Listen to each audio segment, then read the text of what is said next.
Here we go. I had myself muted because we were having a little bit of a chat, or I should say, I was having a chat on Telegram while everyone else was just kind of listening and sitting tight, hoping that I would talk to them. So, before we begin, let me cover a few things first. Just to clarify, based on the last time that we did a live open lines, I have no guests and there's no specific topics that I will be covering. So before you get all mad and unsubscribe and want to leave me some awesome comments for me to read, just letting you know now, this is absolutely just me hanging out with you guys, talking about everything and anything pretty much. There's interviews, and one that I did on Monday just was uploaded earlier today. It was with Tracy Farquhar, and I forgot what I titled it, Channel Messages from Deep Space, I believe, which was pretty interesting, is how she got into channeling and the beings that were basically contacting her to get these messages through her, basically. And so there's something more structured for you to watch. Also, Friday before that, did an interview with the other co-author of that same book, which was Mike Dooley. Also, great guy, very inspirational person to chat and to meet. So please check out any of the other things. But just regarding this today, this is basically, as I said to the chat on the voice chat on Telegram earlier, it's just basically me hanging out with you guys online. If you would like to join me and spend some time with me, you're more than welcome. Otherwise, I don't want to waste your time. I don't know that we will be covering anything that you might find interesting. Of course, to me, it's interesting, and I would love to hear what everyone else has to say if you know, or when we get to that part. But just know that this is not a official interview. So if you're looking for something like that, I hope you can watch maybe some of the other interviews I had already done that are more structured and direct for you. So anyway, with that being said, I'm just gonna look to see that everything is going good. Stream is great. So anyway, what I wanted to cover was a few things here. Let me switch over. You guys, this is probably old news for some of you, but this is, I saw this on disclose.tv, and this was about the leaked UFO swarming U.S. Navy destroyer. U.S. Navy confirms footage as genuine. So here's the video, and I believe this is on Jamie Corbell's channel. Hold on a minute. I think I have there you go. I have a larger version here for you. This is basically just what they were able to capture of this pyramid, triangular looking, unidentified flying. Well, I guess it's identified as a pyramid, but not very conventional for a flying craft. And so that basically made the news by, let me see what this article says.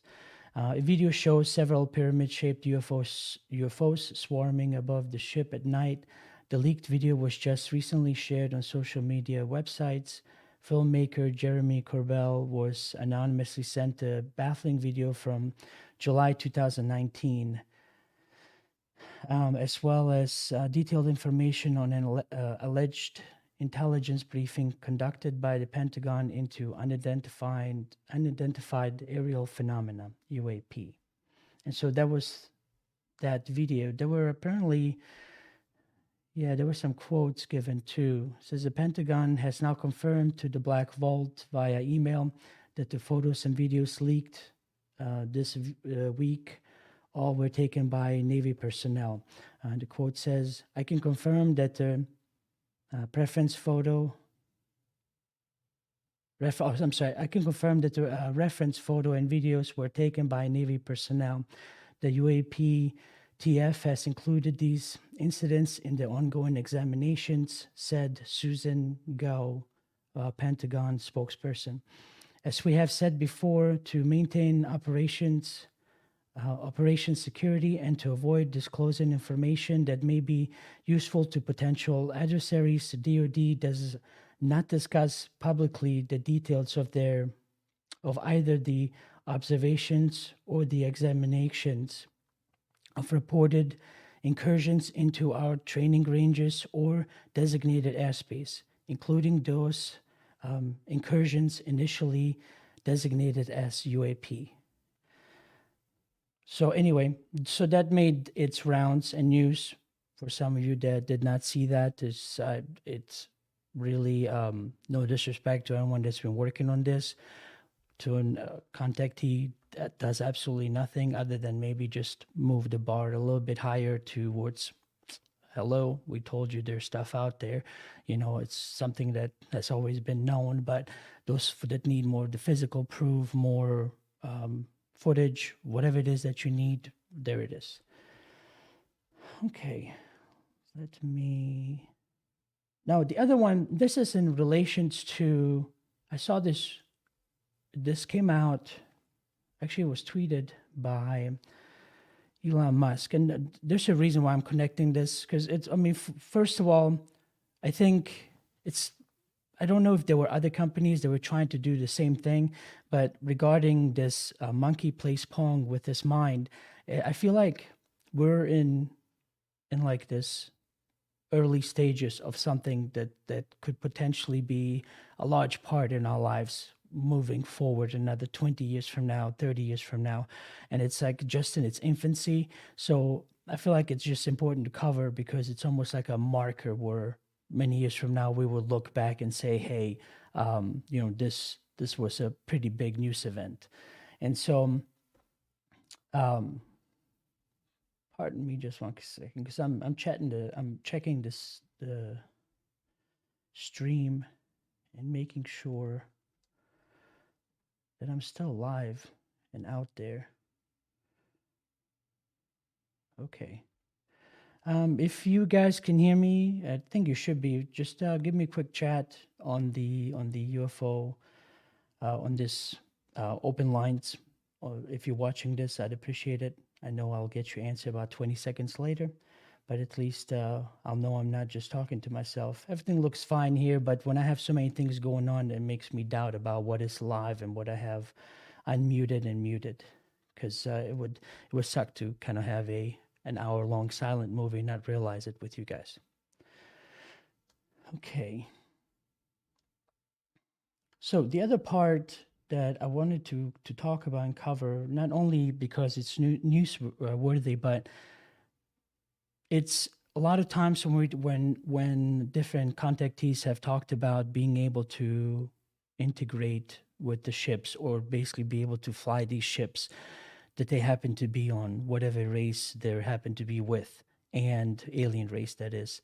And a lot of times they were referring to that not much is required to fly them. It's simply your thoughts is what they respond to, and how you think and where you want to move is where this ship or this device simply responds. And so I think this version of what Elon Musk just recently with his Neuralink company was able to achieve using this one particular monkey, it's just kind of our technological version of that, but just for those that are aware already or kind of go, well, yeah, I already knew that. This is not exactly quite the same than what was initially described by the different contactees. It's more of a consciousness and vibrational connection to these different devices that is made as opposed to an actual physical neural link connection. And so I believe a lot of times I think some of the helicopters, the military already has something similar to this in place, to where we have these, if you've ever seen these helicopters, and they have these really big, funny looking helmets, and they have the gun turret in front. And so wherever the pilot happens to move the head, the gun would kind of follow that way. So that way they can just, whatever they're looking at, it's already aiming in that direction, and it's ready to fire. So obviously a lot of different companies and the military has been toying around with those ideas. But for those that are wondering, it's not quite the same. It's not regarding, if anyone ever comes up with wants to talk about and say, hey, what about them flying this? Is this similar to that? Them flying these ships? It's not quite, because there's a consciousness aspect, like it is with the entire UFO phenomena, that is important to understand when it also comes to flying and interacting with these ships. Now, what the purpose is of different contactees talking about that they were able to do that, what the purpose of that is, I don't know. I can't know every single event's purpose, but at least I can tell you that this would not be the same. In case you might have thought about it or confused the issue. If anything else, it's a cool story to hear that, hey, looks like a monkey played some pong, which is actually pretty impressive because I kind of started the video here. And what they did is there's that tube that he's using. It's using, I believe, like a banana puree or banana smoothie. And every time it can reach the ball to the orange section using the remote, it basically gets a reward. And so what they eventually did is that and you'll see here shortly, they disconnected basically the remote, and using the two Neuralinks parts that were installed already on the monkey prior to this for, I believe, 6+ weeks ago. Yeah, it says 6 weeks prior to this video being filmed. And what they basically did is they have a computer that picks up all the different neuroactivity and decodes for this particular monkey of what a movement would translate to what brain activity. And so after they were able to then decode that, they unhook the remote, and for the monkey, he thinks he's moving it around, which we'll see the ball will go where it needs to go, but it's actually done entirely with his mind. And it's basically a really cool mechanical version of having I wouldn't call it telekinesis, but maybe just being psychic, and being able to, I guess that would be telekinesis, moving objects with your mind. So anyway, here in this video, you can see it's unplugged and he's just moving it around. It helps him thinking he's doing something because obviously he doesn't understand the full concept of what it is that he's even partaking in. But for him, he's pretty sure he's moving that around. And I don't think that Elon would kind of stage this and say, hey, April Fools, 14 days later.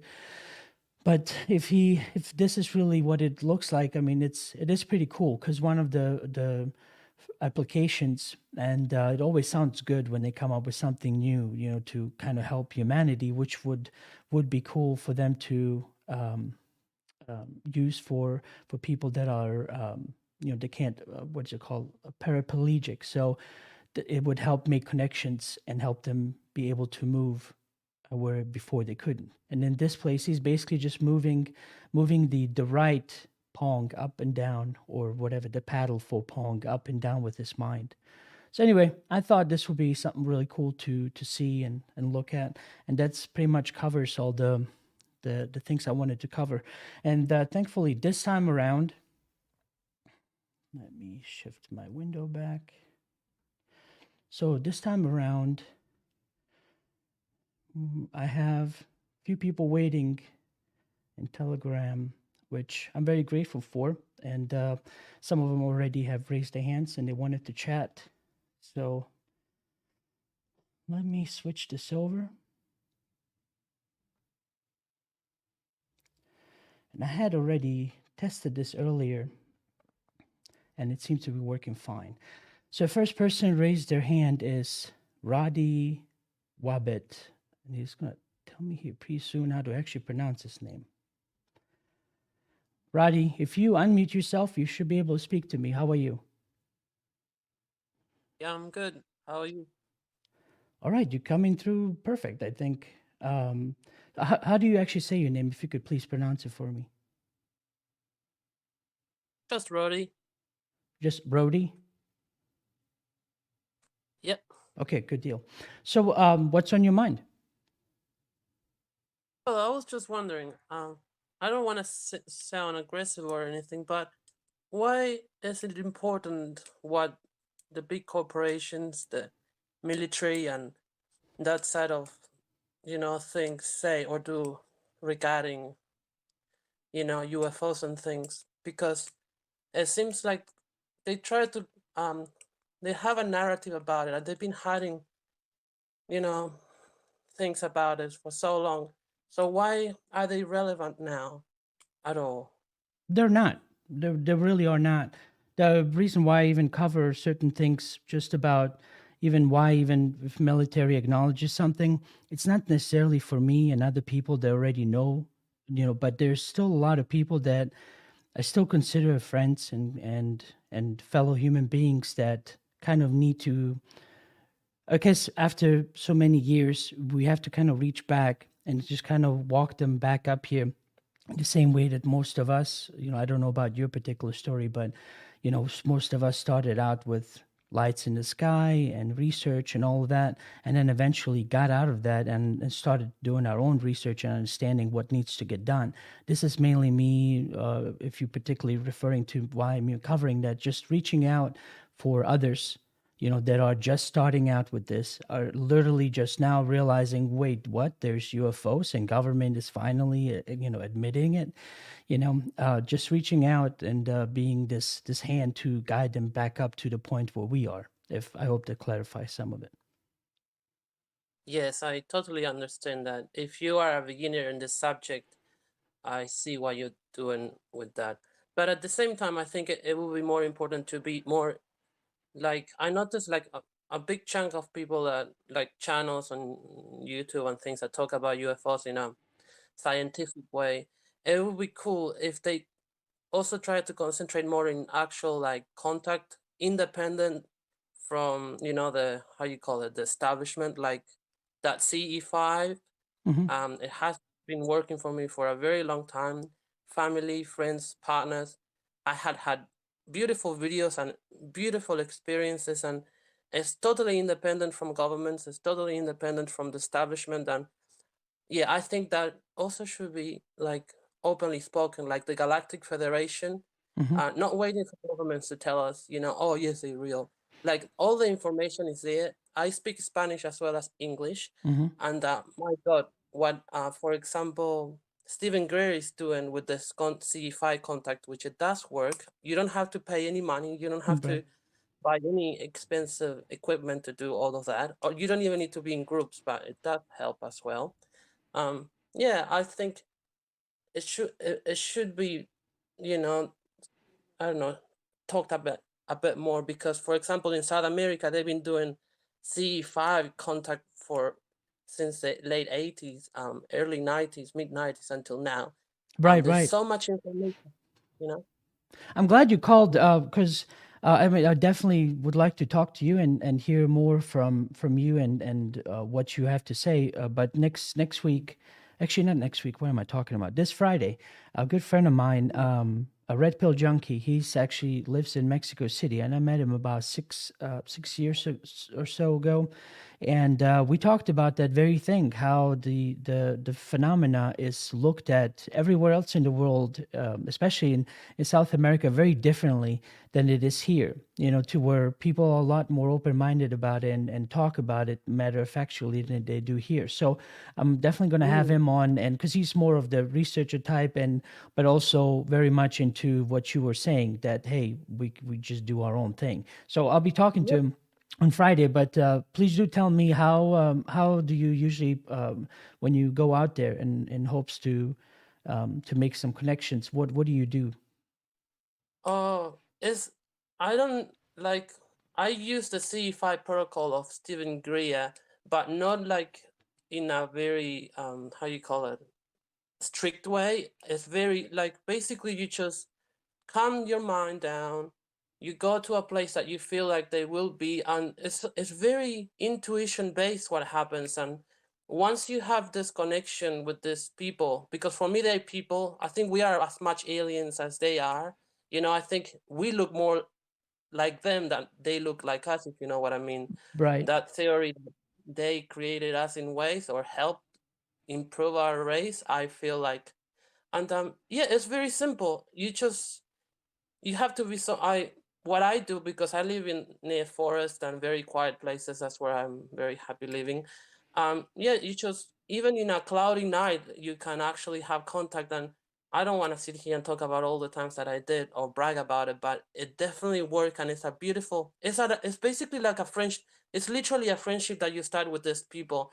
Right. Um, yeah, and yeah, I wish more people could do this because it really does change the outlook on the world, the universe, and it changes you as a person. You're not so much of an ego-based person after all. You learn so much. I write a lot about those experiences, and yeah, it's very beautiful, and I wish more people, yeah, knew Well, about this. it's not bragging at all to talk about something that it's a life journey, obviously. And I don't know how much you've Mhm, been following of what I've been talking about and regarding my own personal experiences, but it is mhm, exactly that. It makes it convenient if it was in a less populated area, but it's not a must. mhm, And but do mhm. please share some of your stories, like if you Oh, can, are you allowed to go through the protocol to maybe tell everyone what it's like, whatever it is he developed? Because I know for on my, or simply from my point of view, it's like you don't really need a protocol. It's your purity of intention mhm, and the willingness to yeah, just relax, let go, and see what happens. But sometimes people mhm, need these different steps. So if you could maybe share a little bit, I'd mhm. appreciate it.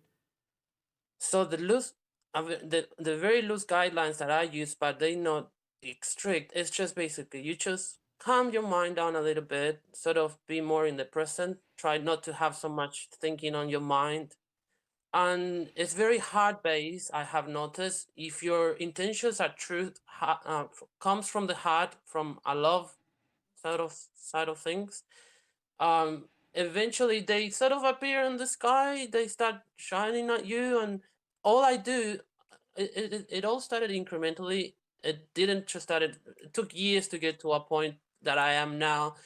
I feel all I ever use is just a nice torch or a flashlight, that a kind of bright one. And if you I started just flashing at them, and they'll flash back at me. And yeah, sort of progress from that. Then you start, I don't know. It's a feeling more than anything. You get to see things, but I think it's more of a feeling that you feel on your heart, if that makes sense. It does. It does. Well, So yeah, I'm glad you actually called in, and that's great to be able to talk about that. Well, because I think a lot of that requires that willingness to just do it. But how many of us just say, oh, yeah, I love that show that's coming up. I would rather sit and watch the show happening. Or I would rather go mm, hang out with friends and read a book about it. The point is, even if they do that, it's okay. But then can't mm, exactly complain about, hey, why am I not having contact? I'm like, well, what did you do? How much have you? exactly. And it's not hard either. I mean, I'm not anything extraordinary. I'm just a very just a common person. I'm nothing extraordinary. And if I can do this, if I can have a connection with these people from the sky, I call lately I've been calling them the family of love, because that's Mhm. what I get every time I connect with them. That's how I feel. I feel deeply in love. Sometimes so much I'm just about to fall to cry, because the feeling is so beautiful. Right. And you sort of get ideas in your mind. That's the I don't know. That is a simple way to sort of get downloads, I guess. Hmm. Inspiration. You can ask them for I ask them for protection spiritually and advice in life. And I don't know, it's kind of weird sometimes, like just before before you wake up, that you're kind of drowsy, in that sort of state of mind. Yeah. Even in then, just before I wake up, I get this whole phrases that I wasn't even dreaming for that, and I write it down, and then I realize how important. It's just like they're basically your friends, and they give you advice because they are, I find, a lot more spiritually advanced than us. And they basically, in my individual experience, they guided me to become a better person. And hopefully my dream is one day have I know that have visited me on my dreams. um but I would like one day to actually, I don't know who they are, whether they Pleiadians, or I don't know, there's so many different races. I Well, would I think My dream by maybe will be. yeah. I'm sorry to try. I Sorry, was just you going to go. say, by you doing that, it's going to acclimate you energetically more to what's easier than to make eventual contact. Event like the way we all Mm, want contact to be, because mm, I still, I don't know how much how long you've been into the subject, but there's a lot of fear when it comes to immediate, in your yeah. face type context, and I it- think by just yeah, but just kind of friendly lights in the sky in the distance upon mm, your intention, and you realize, wow, mm, there's something actually interacting with me, you can move forward towards a slow and progressive point to where eventually you can have that, it will but help. because I think it's still I think it comes down to a lot of, I mean, even though we have the heart, feel love in our heart and that good intentions, there's still energetically to be worked out to eventually then have that physical contact. I think it would Yeah. require more interaction, more of those protocols Mm, as you call them, and just keep going until the next thing mm, you turn around and there they are. mm, yeah. It will happen. I know I've had a feeling that it will happen, but I think they know. I feel like a lot of the times they know me better than I know myself. They've been telepathic, very telepathic.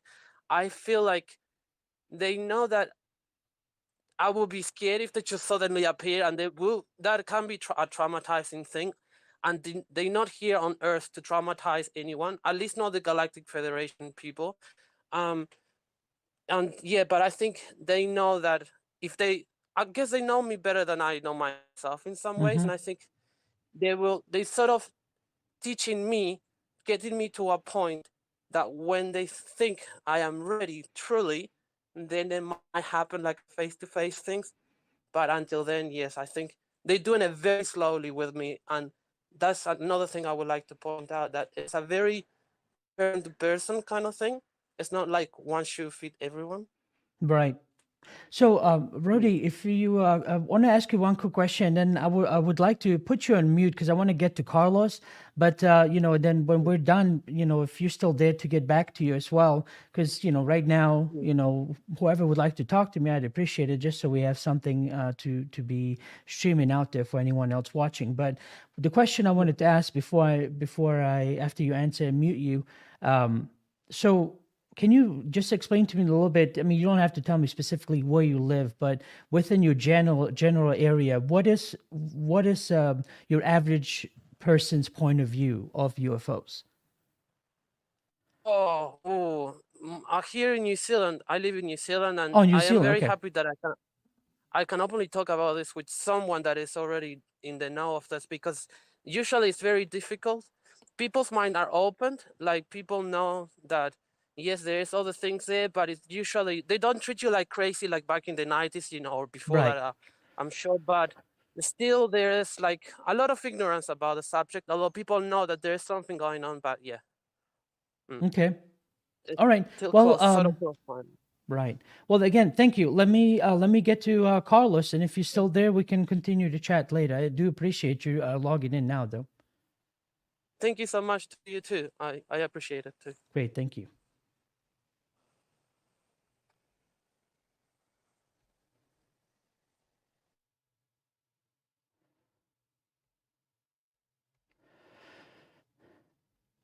Okay.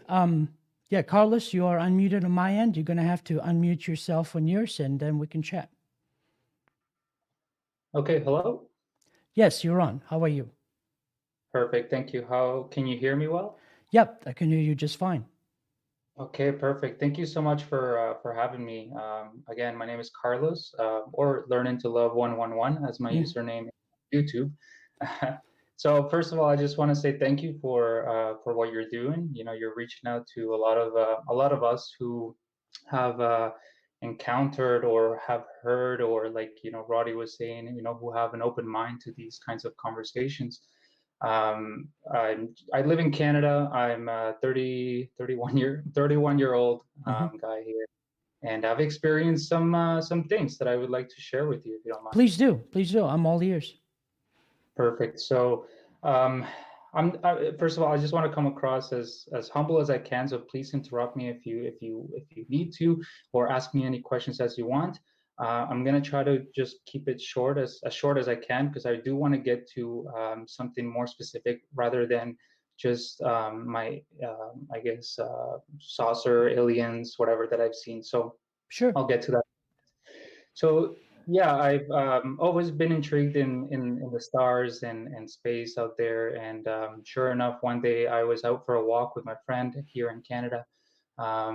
It was I can't remember the time of the year, but we eventually saw a saucer disc, this object that came. Um, it was relatively close that we could actually make out the silhouette of it, so we could obviously tell that it was a disc. It had lights around it. Like the lights went around the disc itself, and we were just kind of stunned there. And I say stunned because I feel like with the little knowledge of psychology that I know, is that when we're not able to actually when we haven't experienced something in our lifetime, and it just happens right in front of us for the very first time, it's like our brain or our mind just kind of stops and cannot make sense of it. So it's in a bit of a trance, I would say. And I say this because of my next UFO encounters that I haven't been able to actually properly record or take a good picture of it, because it just doesn't come in my mind to take out my phone and and videotape it or take a picture of it. So going back to my first one, yeah, I saw the saucer disc. It came relatively close to us, and I say relatively to just give you an idea that we just barely saw the disc image. And then this thing just kind of flew away in a zigzag way. And it was obviously nothing like a drone, no airplane, nothing that I know could do these types of movements. And especially when it just kind of blasted off, it didn't make any sound, as you probably just guess, but it just kind of just went away in a matter of a second. And then after that, I was definitely more intrigued into this subject of UFOs, and then I started to try to communicate, like try to send out these messages within my mind to see if somebody out there is listening to me, to please manifest this, whatever this was, again, just so that I can have that reassurance, the peace of mind that I was not just going crazy with my friend, or we were completely sober in our minds and everything was just there, and what we saw was true. And he can account to that. But anyway, so the second time I was manifesting these thoughts, and all of a sudden I saw these lights. As I was manifesting these thoughts, I saw these lights go above me. I was just leaving work, going towards the parking lot where I have my car. And then all of a sudden, these lights on top of me just kind of flew past me. And they were not like, what I remember and what I can feel is that they were like lights or light bulbs on the bottom of a big craft. I would say a craft. And these lights were not in synchronicity, I guess is the better word, or like in aligned. They were kind of like all over the place. So I don't know if it was the bottom of a huge aircraft, or it was just like a bunch of orbs or lights just going at the same speed, the same direction. So sure enough, that was my second encounter with something UFO like. And then I Was have that after you asked it to, or you mean it just occurred again for a second time without you wanting? it literally occurred as I was manifesting those thoughts. So Oh, I see. like it was in sync. Got it. It was just perfect, right? And then I have had other.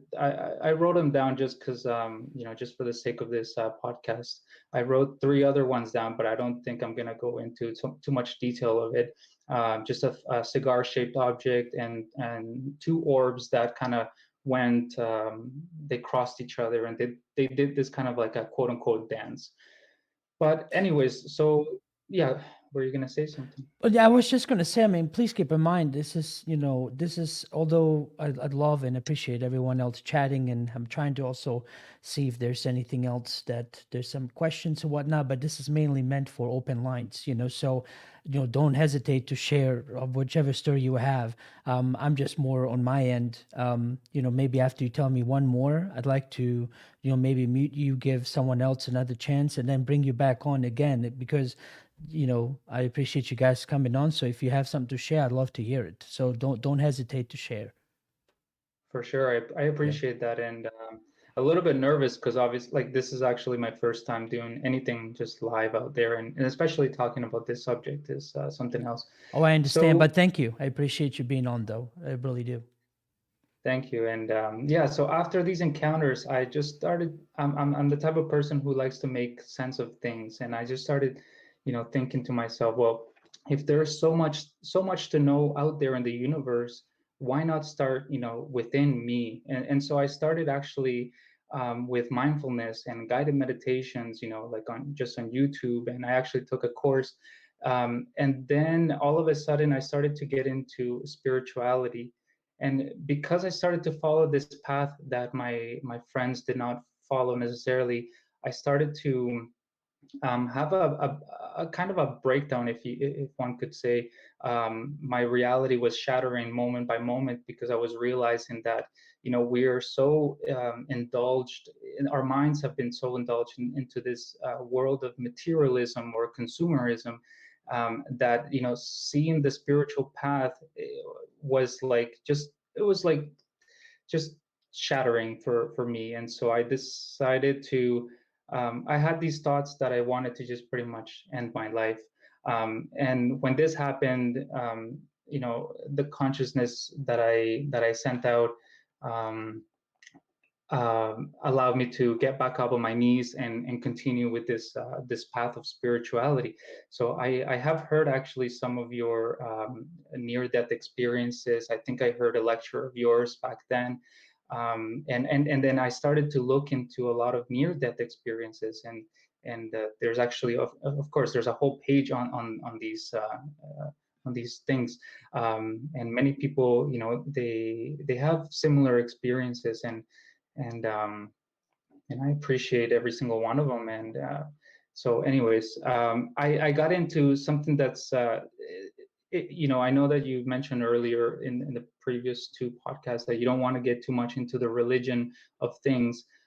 But as you have heard from many people, that when aliens come and they talk to abductees or people themselves, they do say that there is a God, there is someone that created this whole thing. So I got into, I started looking, what is the oldest religion, just because I wanted to see what I could get my hands on, something practical, something that I can, meditate on. And I got into something that's called, it's called the Vedas, or it's ancient Hindu scriptures. I'm not sure if you are aware of them or Yes, not. I am. I've heard of it. A lot of it is So about UFOs is in it too. So yes, so much of it that it just, the whole topic interested me because it's, again, it goes back way before the Christ era, and they do teach very good things about how to have this relationship with God. I always have, I was raised Catholic, became kind of Christian, and then when I started that spiritual path, I just couldn't. I wanted to get my hands on something much more than that, and then I went onto this, the Vedas, and then I learned a lot of things, that are tangible, something like things that are practical, that allow me to follow that and practice the spirituality of things on a everyday basis type of thing. And it taught me a lot about the soul. It taught me a lot about who we are in relation to the universe, or if you could call it God. And yeah, so I'm here just to tell everyone, I keep doing the best that you can, with the best intentions, and always remember that we're not this material body, but we're actually spirit form. In the Vedas, they call our natural self as Sat Chit Ananda, which means eternal, we're knowledge, like we're full of knowledge, and we're also blissful.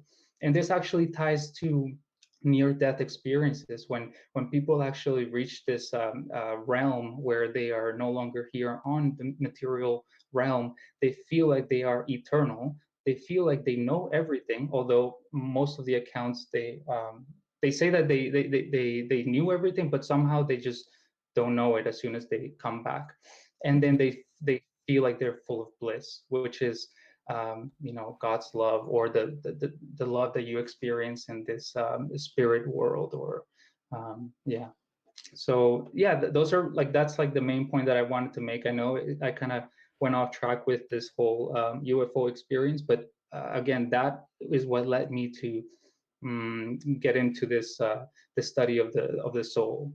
So I Well, appreciate see, it. I think for a lot of people, especially, such as yourself and myself and many others out there, you realize that it's every time you try to concentrate on the physical, it's always going to be a dead end, you know? Yes. And when you concentrate on trying to understand more, it's simply something as silly as understanding yourself, you know, like, with something as simple as like, why do I get angry when this happens? Why do I get happy when this happens? And then you move on from there and move on and move on and keep working at it.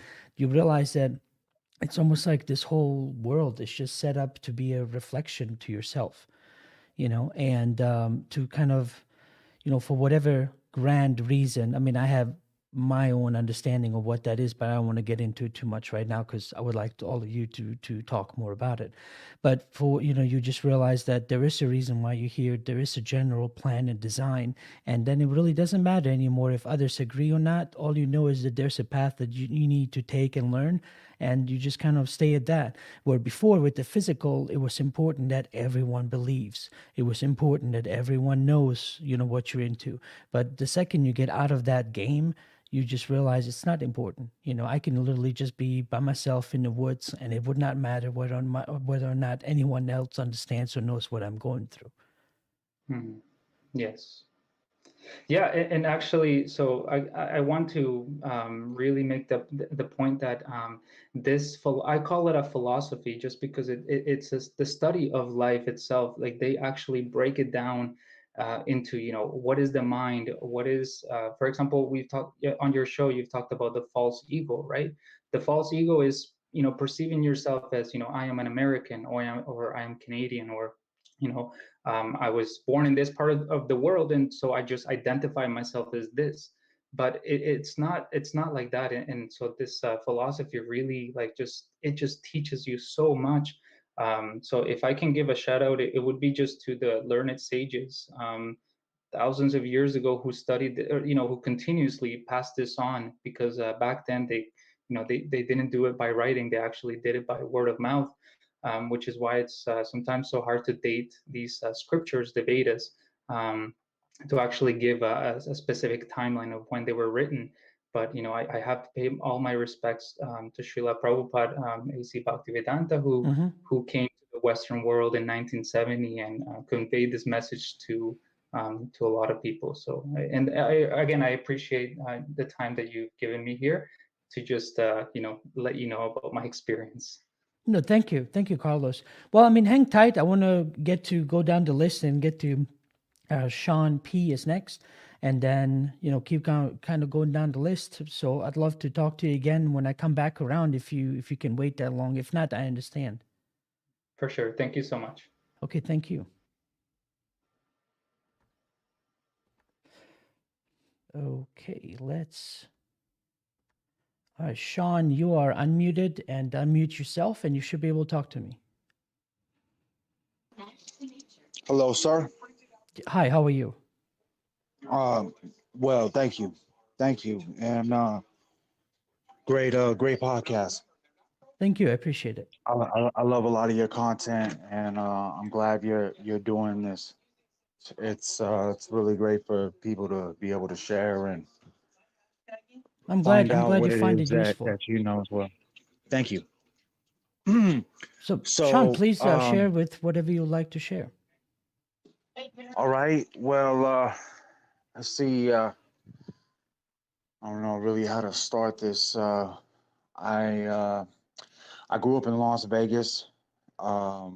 You know, basically, I guess you could say that I really never had any interest in this, like at, at all. Didn't even like sci-fi movies. Mhm. I had no idea that this subject matter, I guess you could say, even existed. And if it did, I really didn't, you know, care too much to even know about it. And it was probably around 2010, 2010 to 2012, you know, during the whole 2012 scare and, Mhm. you know, the end of the world, that type of deal. I really found myself consumed with um, ancient ancient history, you know, like ancient Egypt, Greece, so on and so forth. And I'm, you know, doing a bunch of searches online and so on and so forth. And I came across this thing on YouTube where it was talking about like, you know, oh, it was Billy Meyer. I'm Okay. not sure if you're familiar with him. Probably you are. Well, Everyone, yeah, I I mean, guess that. I don't know if you saw, I just did, what, week ago, I did an interview with Michael Horn, who is supposed to be the American media representative for Billy Meyer. Right, right. Yeah, great video by the way. So, um, like I said, I never really had any interest in this at all, and I actually kind of skipped ahead. I'm sorry. So actually, in 2008, I apologize. I had went through a really bad breakup, and I had moved from Las Vegas up to Northern California. Every night was really bad. You know, I had like this real bad heartache, Mm-hmm. and I went to sleep one night, and I had a dream that a dog had latched onto my neck and a snake had latched onto my wrist, and both of their fangs weren't the bites weren't, you know, taking a bite on me. It was basically like clenching on. The dog was on my neck and the snake was on my wrist, Mm-hmm. and I had woke up and tried to sit up, you know, similar to like if you had a dream and you wake up right after that dream and you kind of like recount over your head like, man, that was a crazy dream. And but I couldn't sit up. All I could do was move my eyes, and I'm trying to sit up, and all of a sudden it was like this heavy weight pulled my head to the left, and my eyes went from the floor of the ground all the way up. And as my eyes were going up, I seen this woman standing there. Um, the ceiling. I'm over 6'4", so my hand can reach up to about 8 foot, fully extended, and Mm-hmm. that's about the height of our ceiling in that place I was living. And she was standing there with 1 foot forward, her chest like stuck out, and her hands kind of arched at her side, if almost like, you know, like I'm powerful, or like, you know, standing there with strength. And the only reason why I knew it was a woman, even though she had a long, almost like see-through um, garment that was sparkling and moving, even though, you know, there's no windows or nothing like that. And when I had got up to the chest, that's when I had seen like what appeared to be somewhat like bosoms. And when I got up to the head to look at the face was so bright that I couldn't make it out. And from the feet up to the head, once I had looked up, it had sent such an amazing force of adrenaline through my body that I found myself from a flat position on my feet, crouched, ready to run or whatever it is that I Mm-hmm. had to do. And within that split second, she was gone. And I had ran to a family member's room to wake her up, and I stopped myself before the door, and I, you know, like reaching out for the doorknob, and I was just like, there's no way she's not going to believe this. Like, this is Right. crazy. This is crazy, right? And I stopped myself. I went back and I sat at the edge of my bed. Well, that was around 2008. I know, yeah, because Obama had just gotten into office. The iPhones were out at this time. Um, so yeah, it was around 2008, I believe. And so fast forward around 2011, and I eventually ended up telling my mom about it. That's who it was that I was going to wake up that night. Some years later, I ended up telling her or whatever, and she had this distinct feeling that this 8-foot woman that was standing in our living room in Northern California happened to be my grandmother, but I didn't get that feeling. Right. And I kind of just shrugged it off.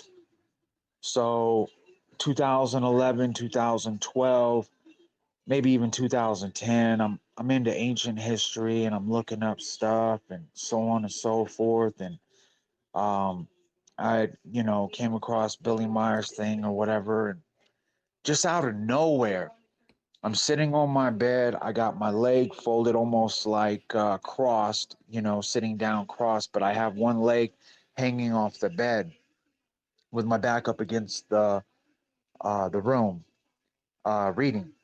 And I had like the most strangest feeling that like this presence was standing behind me, but like massive.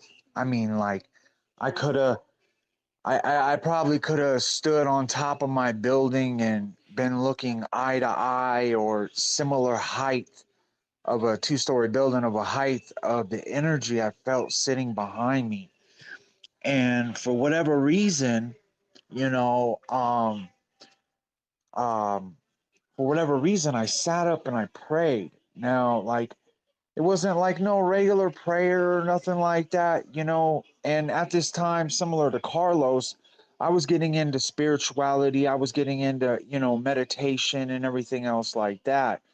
Um, but for whatever reason, I was just giving praise or whatever. It wasn't like, protect me or nothing like that. And I sat up straight. I got my foot hanging off the bed. My left leg's bent underneath my right leg, and the right leg's hanging off. And I sat up straight, and I just started giving praise. And out of nowhere,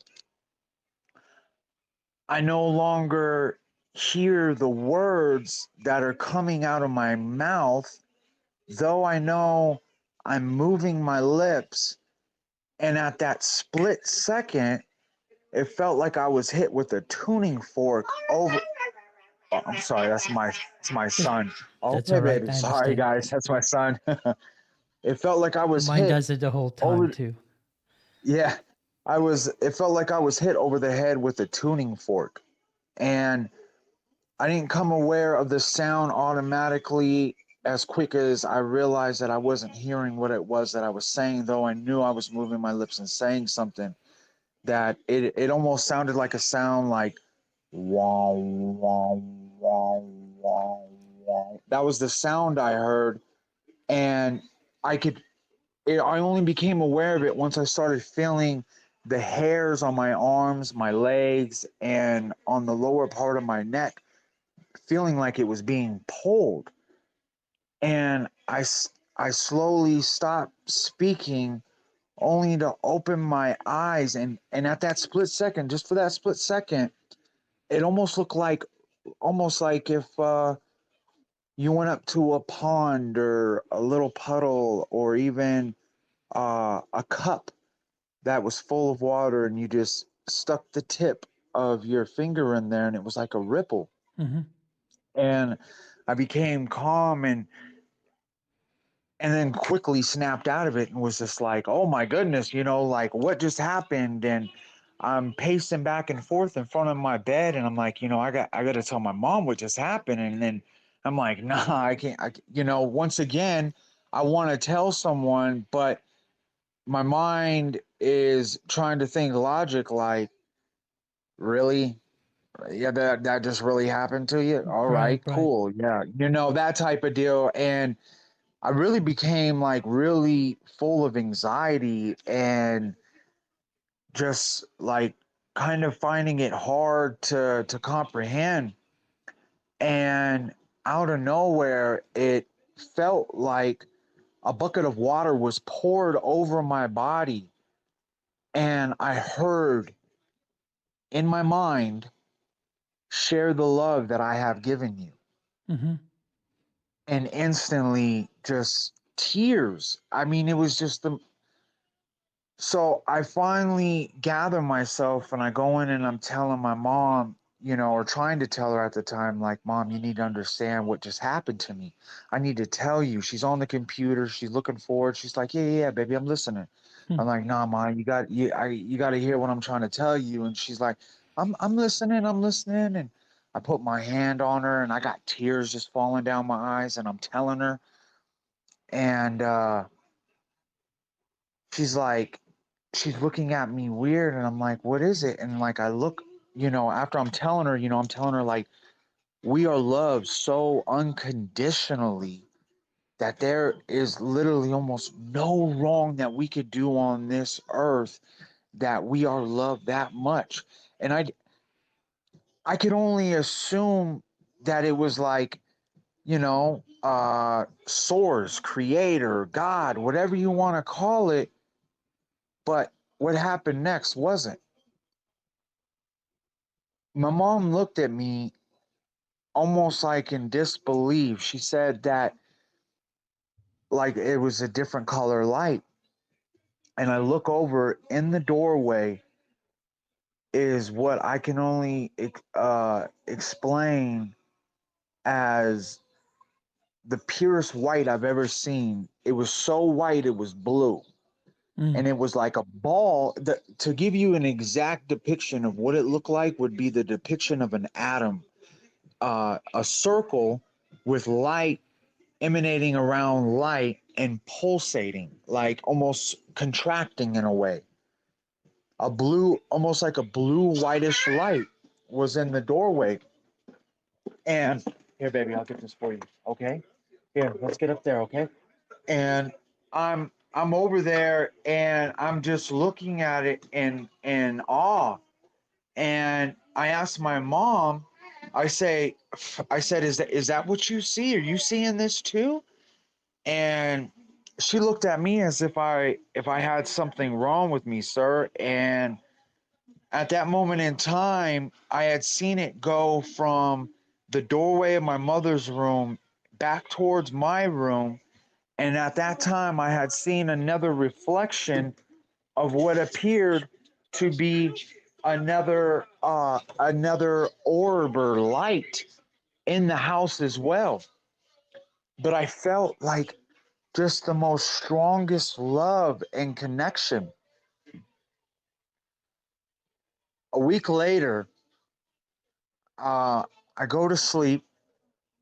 Now, similar to the one experience that I had in Northern California, I was going through a lot of pain, the breakup, so on and so forth.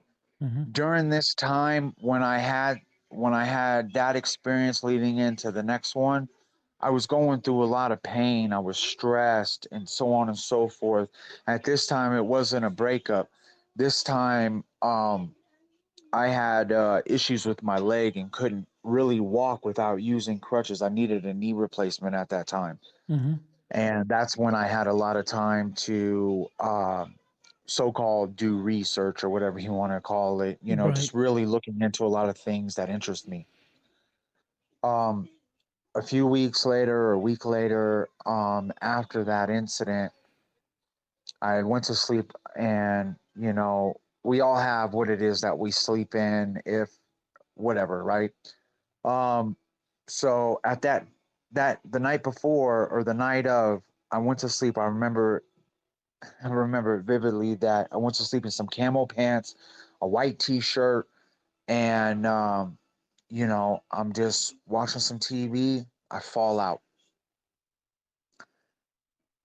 Out of nowhere, I find myself waking up on my sidewalk with standing up, my head down as if I Mm-hmm. was sleeping standing up, to raise my calm down, baby. To raise my head up groggy, trying to like, focus in on what it is that I'm doing outside, and am I actually awake, and is this real? And to look at my hands back and forth and to move it, and not only to perceive moving it, I can feel the twisting in my hand, and I'm awake outside. Right. And you don't And I remember how you look, got there. I'm sorry. And you said you don't remember how you got there. No, Because sir. okay. No, sir. And I had looked right, looked right, no one there. Look left, no one there. Look right, look up, around, look right, and then there's a man, standing, no more than 10, no more than 35 feet away. He's standing on the lip of a sidewalk, and he's got a shaved head. I mean, like bicked shaved head, and wearing some basic, everyday type clothes, but he's just staring straight, not at me, but straight, like straight. And I look at him like he's standing there. You know what I mean? Just kind of like, oh, okay. And I look up, and when I look up, I think I see this massive blood moon. And I turn over to this guy that's, about 35 feet away from me, and I say, hey, look at that blood moon. That thing's huge. And I look back up, I look back at him, he's gone. I look back up, and what I think is this huge blood moon, I now know it's not a moon, because now I can really see the moon.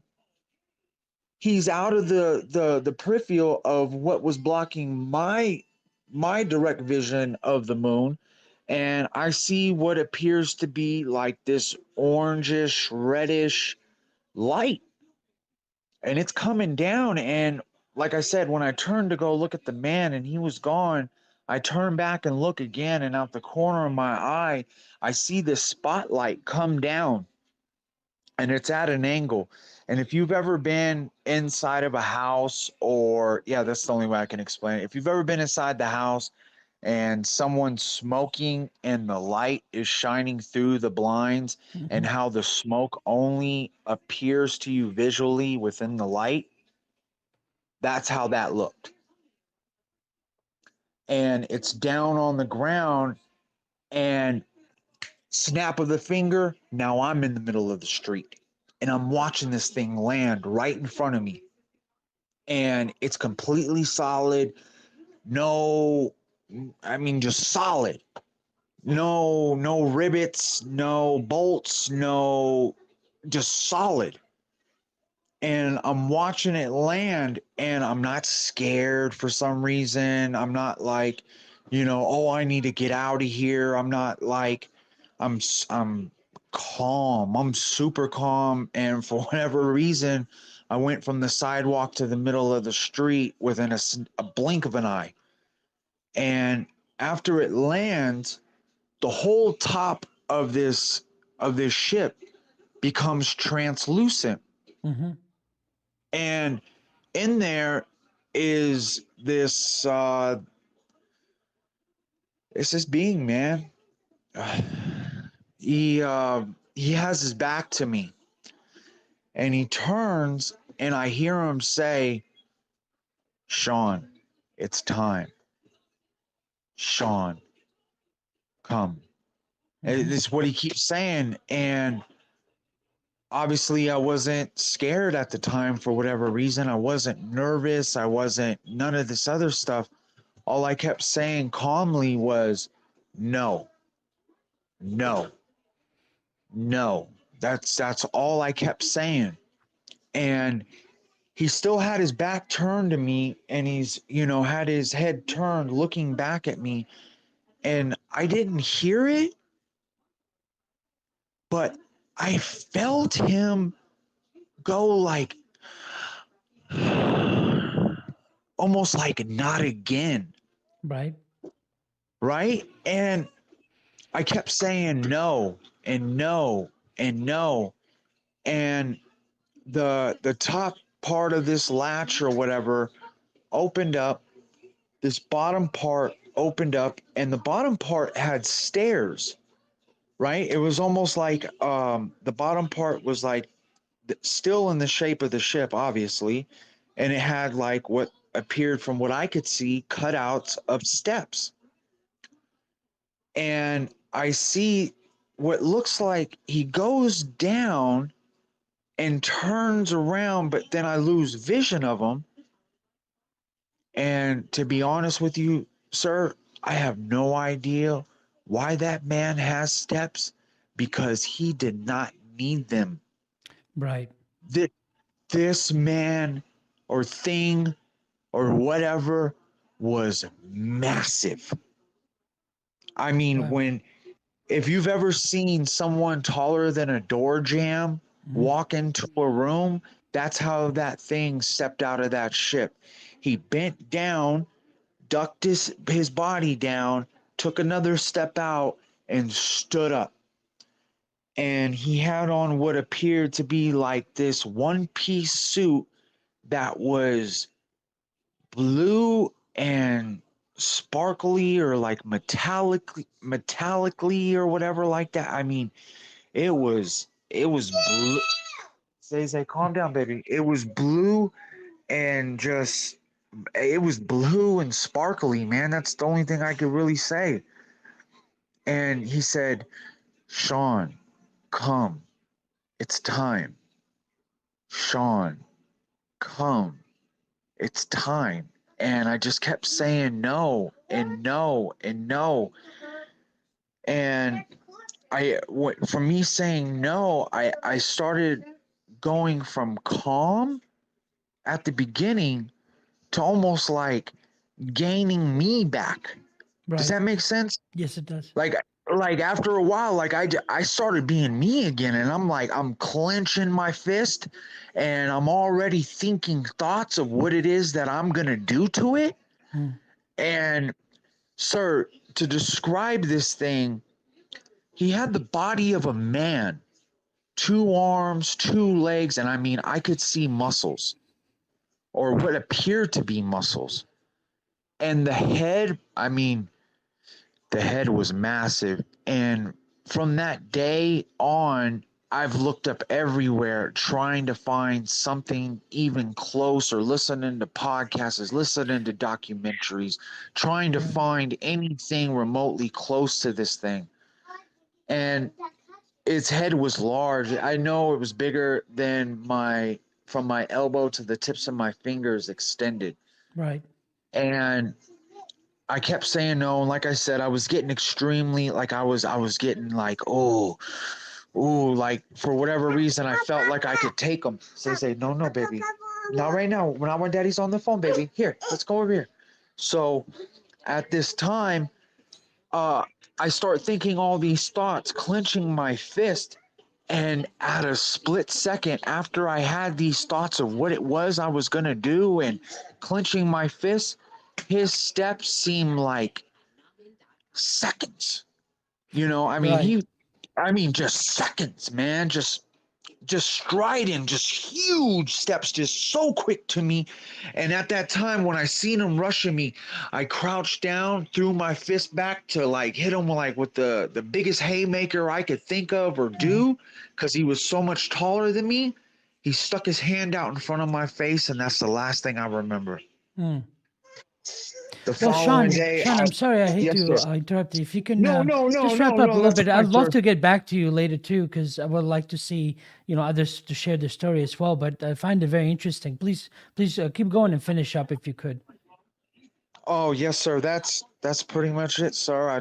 I woke up the next morning in my bed. That's it, sir. Well, you are part of the UFO Hub group here on Telegram, and of course, some people watching this in the chat as well, for them to maybe if they have some similar experience or something that they can say, hey, I saw something similar to that? Because the first thing we all always want to do is like, can I find validation with someone else having witnessed this?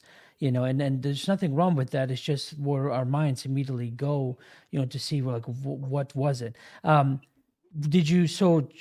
you able to, was there more development out of that gave you more of understanding why that was occurring? Or was it simply just this experience that left you speechless, so to say? So after the experience with the orbs and the energy and all that other stuff, I never felt more connected, happy, loving in life. And I've been searching for that feeling ever since through Right, meditation, whatever. right.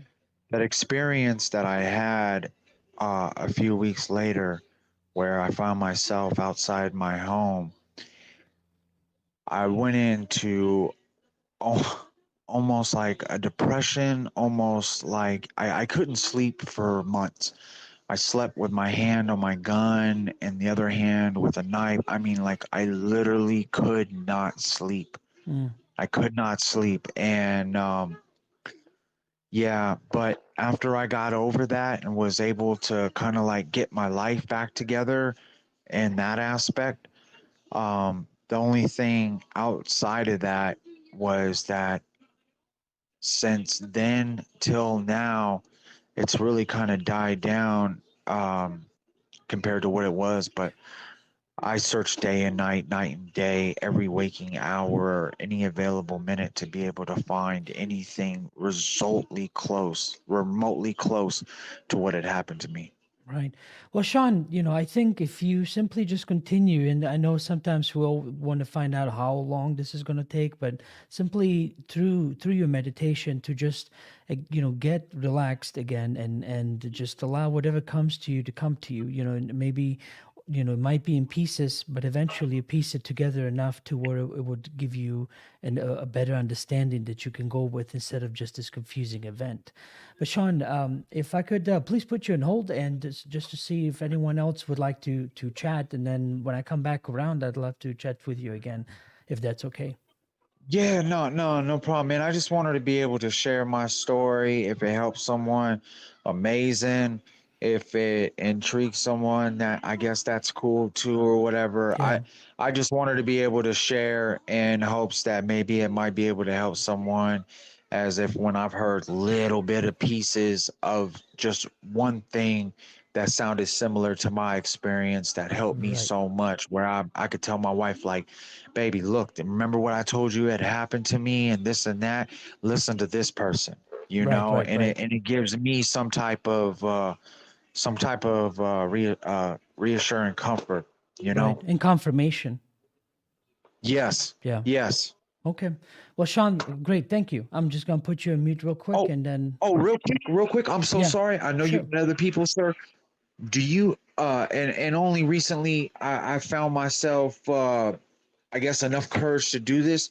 Do you know anyone that you could recommend that I could do hypnotic regression with? There are there's a few, and I would recommend those specifically that were from the lineage of Dolores Cannon. Not so much what's coming up now, but from those that originally were taught the regression technique by Dolores Cannon. That maybe there might be some in your town that you could reach out to, and then maybe they could have a session with you to help you out what that event was particularly, or even just in general. It doesn't even have to be that event, just in anything that would that you want worked on, whether it's helping you out. The point is you doing the healing yourself. They're just basically being these facilitators to just help you understand what is it that's the most pressing, and usually other information like about your event also comes through in these things, because some of the sessions, one session particularly that I had for myself and others that I've seen, are just amazing. But look for the original Dolores taught Cannon. Dolores Cannon, right, taught practitioner of the QHHT method or technique, I should. QHA. Yeah, Q. Yeah, it's quantum healing Q, hypnosis technique. Q hat. Okay. Right. Okay. Thank you, All sir. right. No, Thank no you. problem. Thank you, Sean. I'm just gonna put you on hold, but otherwise you can just listen, and I'll come back around. Love to continue again. I just don't know how long it'll take to get to you again. Yes, sir. No, Okay. no, don't worry about it. Thank you. No, thank you. Okay. So anyway, so everyone else watching real quick. So it would help a great deal with, especially with the YouTube algorithm, if you could like this video, if you like it, I'd appreciate it. And of course, share it with somebody else that probably has nothing, better to do. Not that what we're doing is, something that we could be doing something better, but like I always say, I always like to make these things as mundane as possible, as normal as possible, to be like, hey, yeah, you could be watching a game, but you know what, why don't you listen to some people having some weird experiences? It's just like reading a book, a science fiction book. The only difference is it's real, at least for those people, very much so please share, like this video, and if you would like to participate and talk to me, just download Telegram on your phone, find the UFO Hub group, and you'll see the voice chat in there.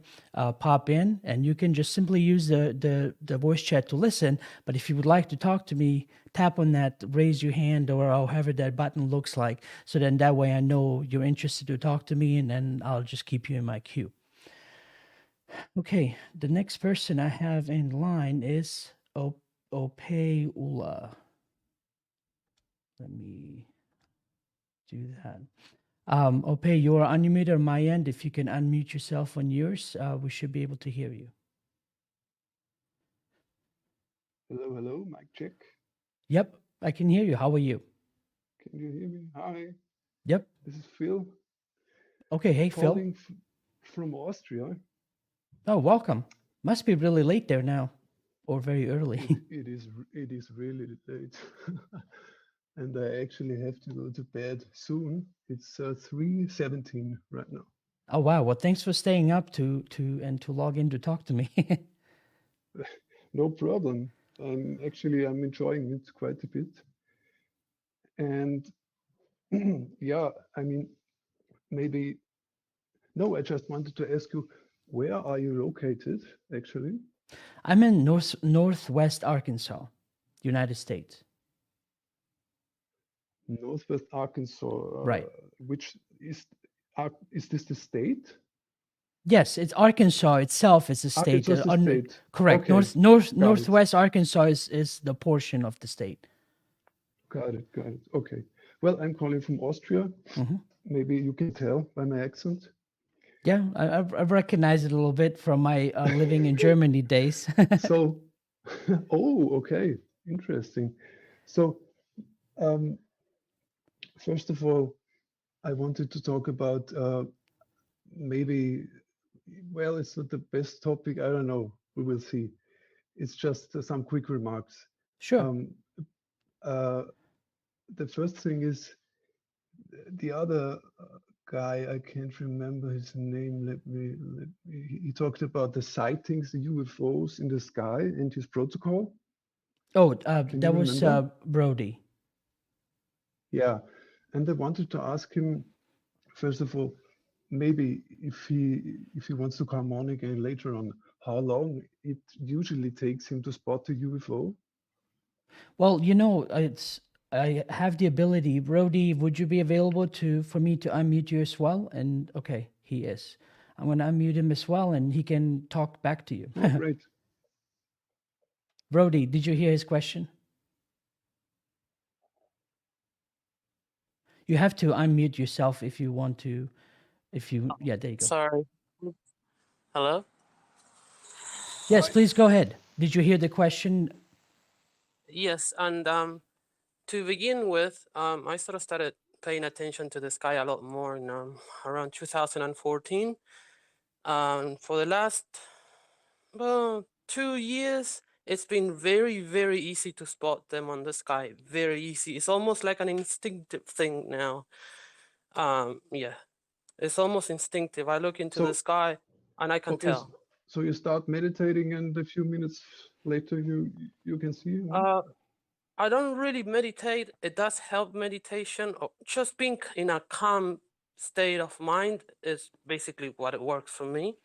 Okay. But yeah, I just look up into the sky if it's clear, or even if it's not clear. A lot of the times it just sort of shine through the clouds or among the clouds. But yeah, But yeah, yeah, and you can. it's and they are like they don't, you can differentiate them. They are not satellites. You're sure about that? No, no. Yeah, you after years of looking into the sky, you can tell the difference between a drone, a satellite, a helicopter, a plane, and all the natural Yeah. phenomena. Yeah. Yeah, you become very scientific when, like, a lot of people might think, oh, you are just a bunch of, whatever, but you become very scientific and very rational. You have to be and logical and objective to open your Well, mind into the subject. And yeah, no, you can it sounds tell the like a difference. cool experience because I never had such an experience. I'm interested Oh. in the topic for, I don't know, decades, Mm. and Yeah. uh, I envy you quite a bit. And Oh, it everyone sounds can like, do it. The yeah. important thing is to be open-minded and open-hearted. Be respectful and make your intentions clear.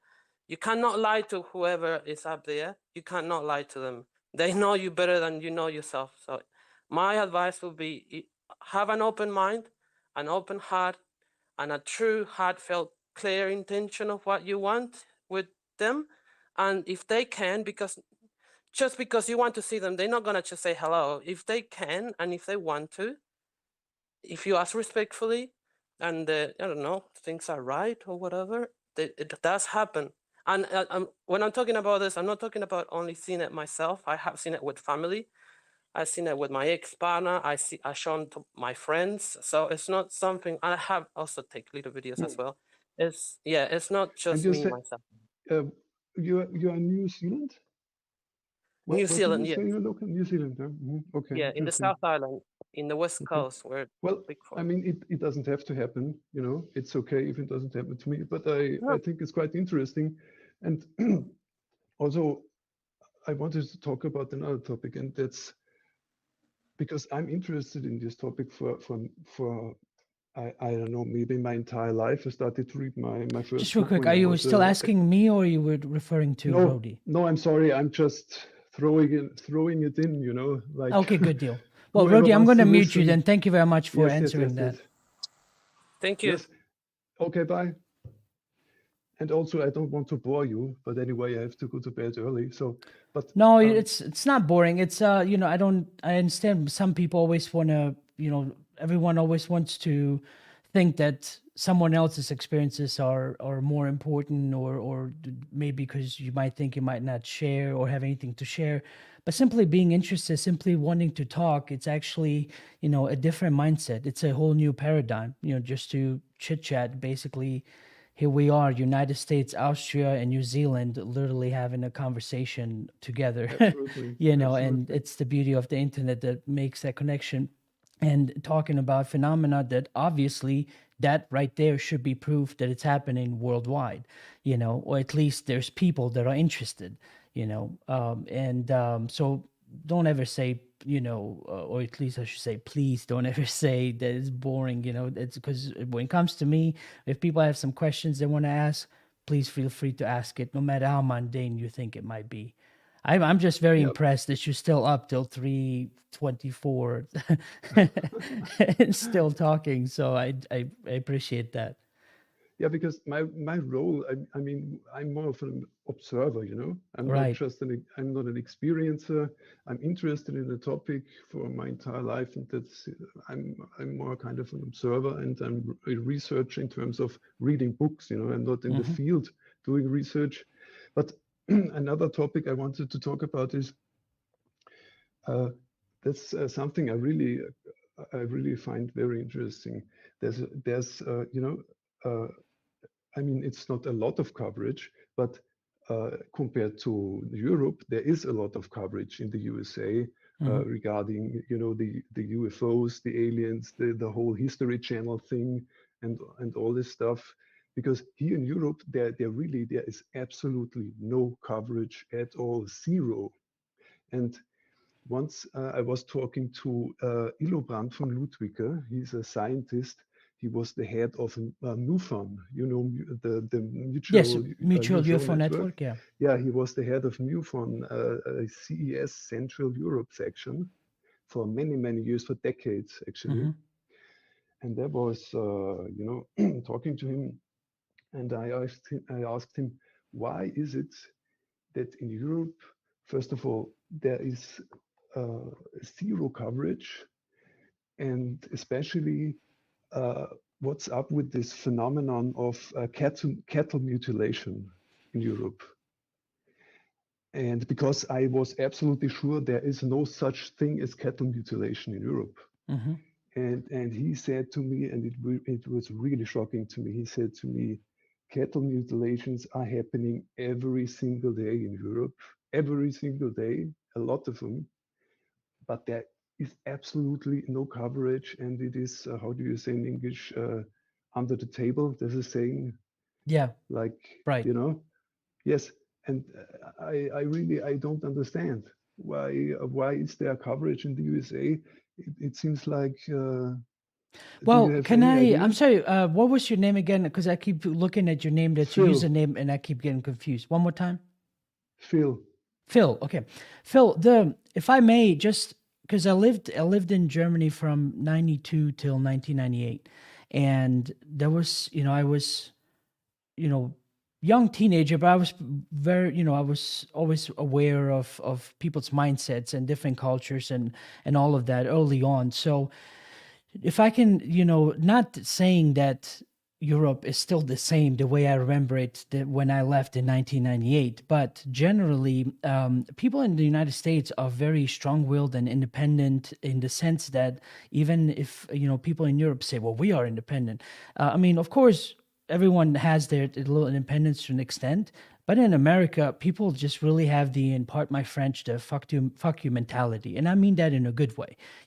What I mean by that is that they just kind of like, I'm interested in this, I'm going to go pursue it no matter what happens. And some still have those same reservations of, bound by what family's going to think, what friends are going to think, but generally the mindset of Americans is just that.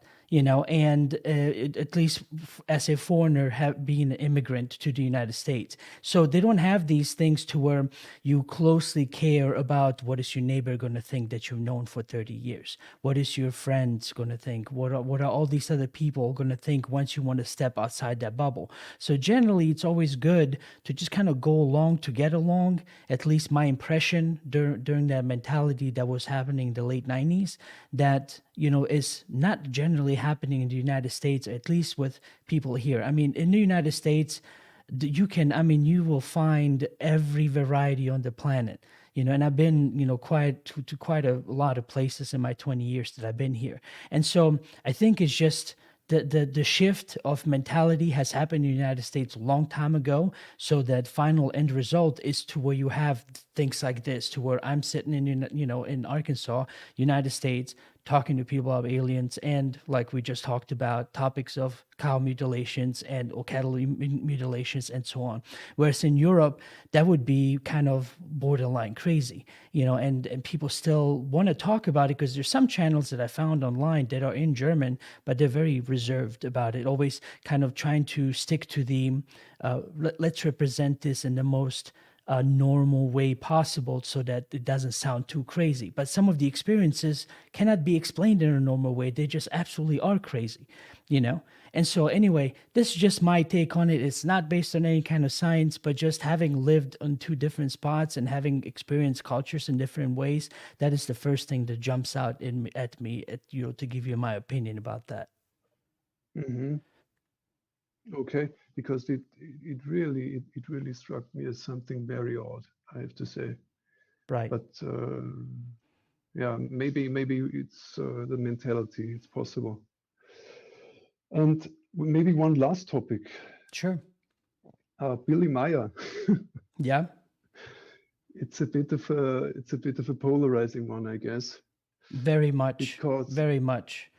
So because I am fairly convinced, I have to say it, you may not like it, that Billy Meyer is a hoax 100%. Well, you have to understand, I'm just here to be a platform. It's like I welcome everyone to talk, including yourself and everyone else. So don't think I might like or not like what you have to say. Okay, so You're after very after the much truth, entitled. yeah, Yeah, of course, of course. yeah, Yeah, no, after, because actually, I'm kind of feel like I'm, especially when it comes to this. I'm sorry. Please forgive me for interrupting you. Let me just finish this point up, and then please continue with your story. In the past month, haven't, a lot of the things I've done, a lot of different interviews, I have, it's just been interviews, people present their information, I put it out there, and I kind of move on, just giving them that platform. I've been inundated with the comments and different things ever since I interviewed Michael Horn, which is supposed to be the American representative for Billy Myers. The two sides that are, it's almost like I got thrown into between like a couple's fight, and I yeah. wasn't aware that was happening to where, and they were going back and forth, it's like, all I know is Oh that God, he has a yeah. story to tell, and I just, wanted to be available. I have not researched it to the extent that some people have, where I can say, yes, definitely this is yes, or no, this is definitely a no, but anyway, I just want to get that off my chest, because it's like I've No, been no, all kinds of emails and people. I'm like, what did I just step into here? no, I totally understand. I just wanted, because there's amazing amounts of hoaxing going on in this field. Mhm. It really was pulling me down for some time, because I thought it's all a hoax, but it clearly is not. And I mean, in the Billy Meyer case, there really, really, really is a lot of amounts of facts that one cannot, dispute. Mhm. I mean, there's a guy, I don't know if you're interested, but there's a guy on YouTube who does a pretty good job debunking Billy Meyer in every regard. He's called Phil Langdon, and I don't know if you've heard of him. Yeah, I think I have It's not as it's much really, detail as I like, yeah, but it's yes, not I have important. I heard mean, that name. but the series is called UFO Bust, Hmm. and it's a series, 9 episodes, 20 minutes each episode, and he debunks every little bit of the story, from the ships to the sounds the beam ships are making. It's very, very, very convincing. Please go and watch it if you Right. have the time. Right. Yeah, no, I mean, when it comes to this, that's why I always urge everyone to do as much research as they can on their own, because otherwise, if you buy into a story that someone else tells you without trying to seek your own experience, you just become another follower, and I don't mean Absolutely. that in a bad way, but the point is, when I got into this field, there's all these people that I looked up to, and I still do, because they're great people on the individual level. Because after all these years, I got to meet every single well, except for those that have deceased, but every single person's book that I have, I got to meet them and interview them, and got to see face to face, this is who they are. Them all the texts that I've read, now they're speaking in front of me, and so I kind of got my own clarification about, on an individual basis, that they're just literally doing what you and I are doing right here, right now. Is that they are just researching whatever they can in whichever way possible, and along the way, some people put them up on a pedestal and call them authorities in the field. Whereas in all they really did is, like Richard Dolan, he was a historian, and then just started looking into UFO and has never stopped, and now has this vast library and knowledge about the subject, and what the governments know and why they're hiding it and all this other stuff. But all it was is just a normal guy that really got interested in Yep. this field, like you and I. And then the next thing you know, some people go, "Oh, can you please tell me more?" Yeah, absolutely. And yeah, I think he's a cool guy. I've known him or about him for many years. Which one And again? no, Richard Owen. Oh, Richard. Yeah, okay. Yeah. Because I thought you And were mentioning Phil Langdon, so I thought you were maybe referring to him. no, I'm Got it. sorry. That's all right. And yeah, and I mean, at the end of the day, what can we really know? You know, it's the old philosophical question: what am I able to know? Right. Maybe Well, the thing is, my own yeah. experience is the only thing I can know in my entire life. You know. Right. You know what's interesting, when it comes to these different experiences, because some of these things are truly crazy. I mean, crazy in the normal sense. And so what I kind of came up with a long time ago when I tell people, it's like a very simplified example. Especially love it when I talk to people in person. I said, whenever I talk to somebody about aliens or any of these experiences, right, and they're so sure that I'm wrong in some way or whatever, I said, put yourself in my shoes and imagine that you leave this conversation, right? And you say, "Oh my God, I talked to Adnan. He's crazy. He just has all these outlandish stories, and blah blah blah." And people go, "Adnan who?" Like, Adnan, I talked to him in the other room. I mean, he's right there, and you're like, "Who?" I'm like, our coworker that we had for how many years, And people said there's no Adnan on the list. I was like, what are you talking about? I just spent time talking to him. I could see him. I could touch him. I could have a conversation with him. And nobody but you or this other person knows that you talked to me, right? That's exactly how a lot of these experiences are for most of us, to where we cannot deny our senses, what we have experienced. We can even go to the sense of what temperature was. Was it cold? Was it hot? What we were thinking, the fears, the hair standing on our, standing up on our arms, all this detail, right? That you cannot deny. But yet everyone else is saying, no, that was just, aliens don't exist. Therefore, what you experience is just crazy. So forget about it.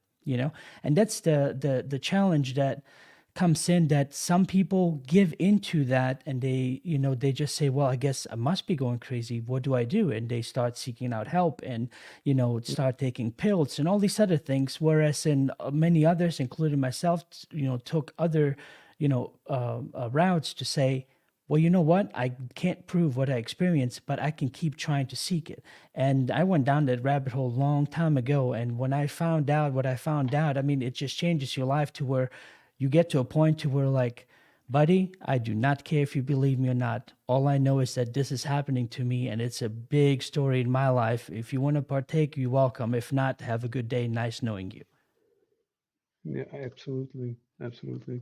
And I mean, I'm not here to judge. It's Right.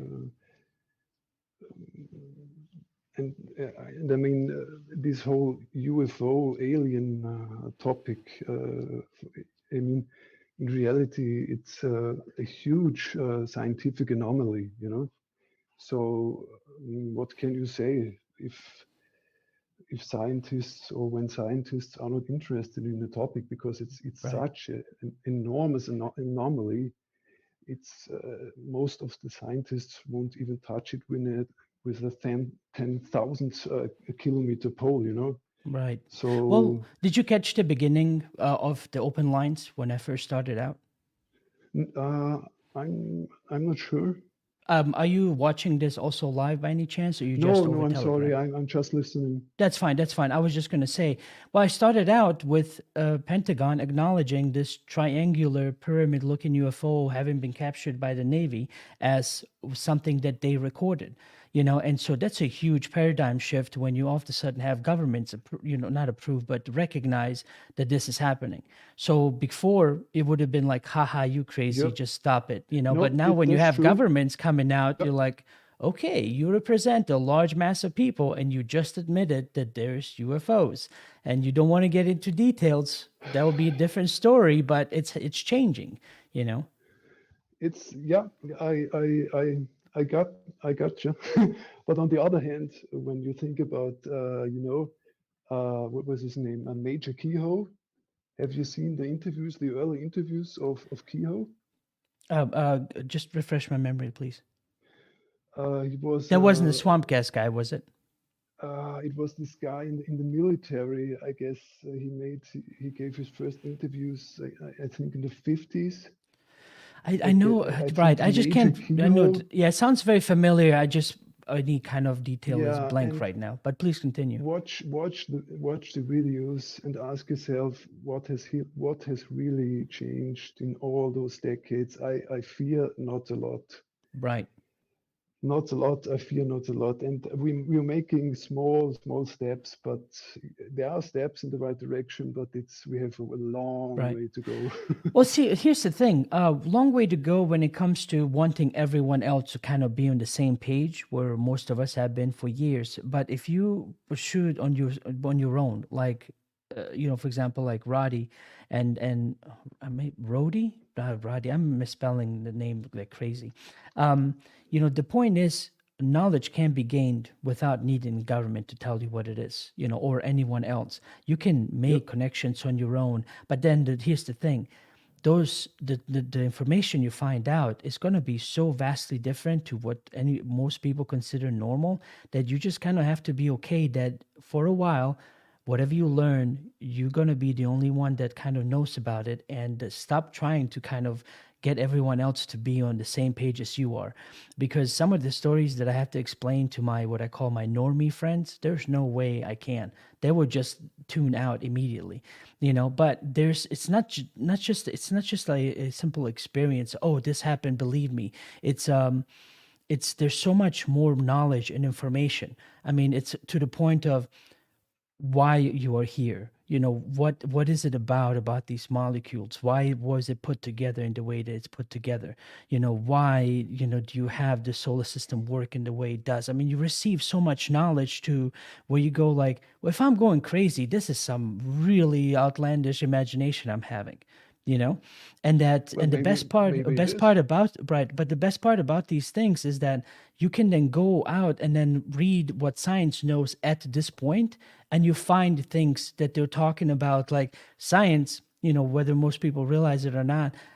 They very much believe in multidimensional theories. They just don't teach it, at least for the first grade, physics students. And all these different things, they exist already, what science knows about, but we kind of come across that information in these crazy ways that if we can stay sane enough to just go back, find these books, and to kind of read up on our own to go, oh, okay, I have some feedback now, I have some information, this was written about in this physics books or that physics books. But most people don't do that, because who wants to just sit there and rummage through physics books all day long? Yeah, absolutely. And I mean, coming back to this point, what do we really know? I mean, what can I know? What can you know? Maybe life is a dream. Who knows? Maybe it's all an illusion. I don't know. Right. But Do you want to really mess with somebody one of these days? Maybe you already know when I say it. When somebody talks to you about proof and whatnot, just look him straight in the eyes and just ask him, prove to me that you are real. yeah, it's not possible. Yeah, just simply look at them and say, you prove to me that you are real right now. And you want to get their gears going, that most likely I was found to be the one. Yep. Okay, so one last thing comes Sure. to mind. Have you ever heard of RD6 killer Clark? Wait, say one more time. The what? RD6 killer Clark? No, I have not. Please tell me about it. She was professor somewhere in the USA, and she's Oh, it's a retired person. now. I'm sorry. I thought it was Yeah, some. yeah, Okay, yeah. right. RD, Okay. like ARDY. No, I have not. Killer Clark. Yeah, maybe you could look into her because she's really interesting. Mm-hmm. She was professor in the USA. I can't remember what she was teaching exactly, but it's not really important. And she is half native Indian. Mm-hmm. And she was traveling around the Americas. She was traveling in Mesoamerica, South America, North America, and somewhere else, I can't remember.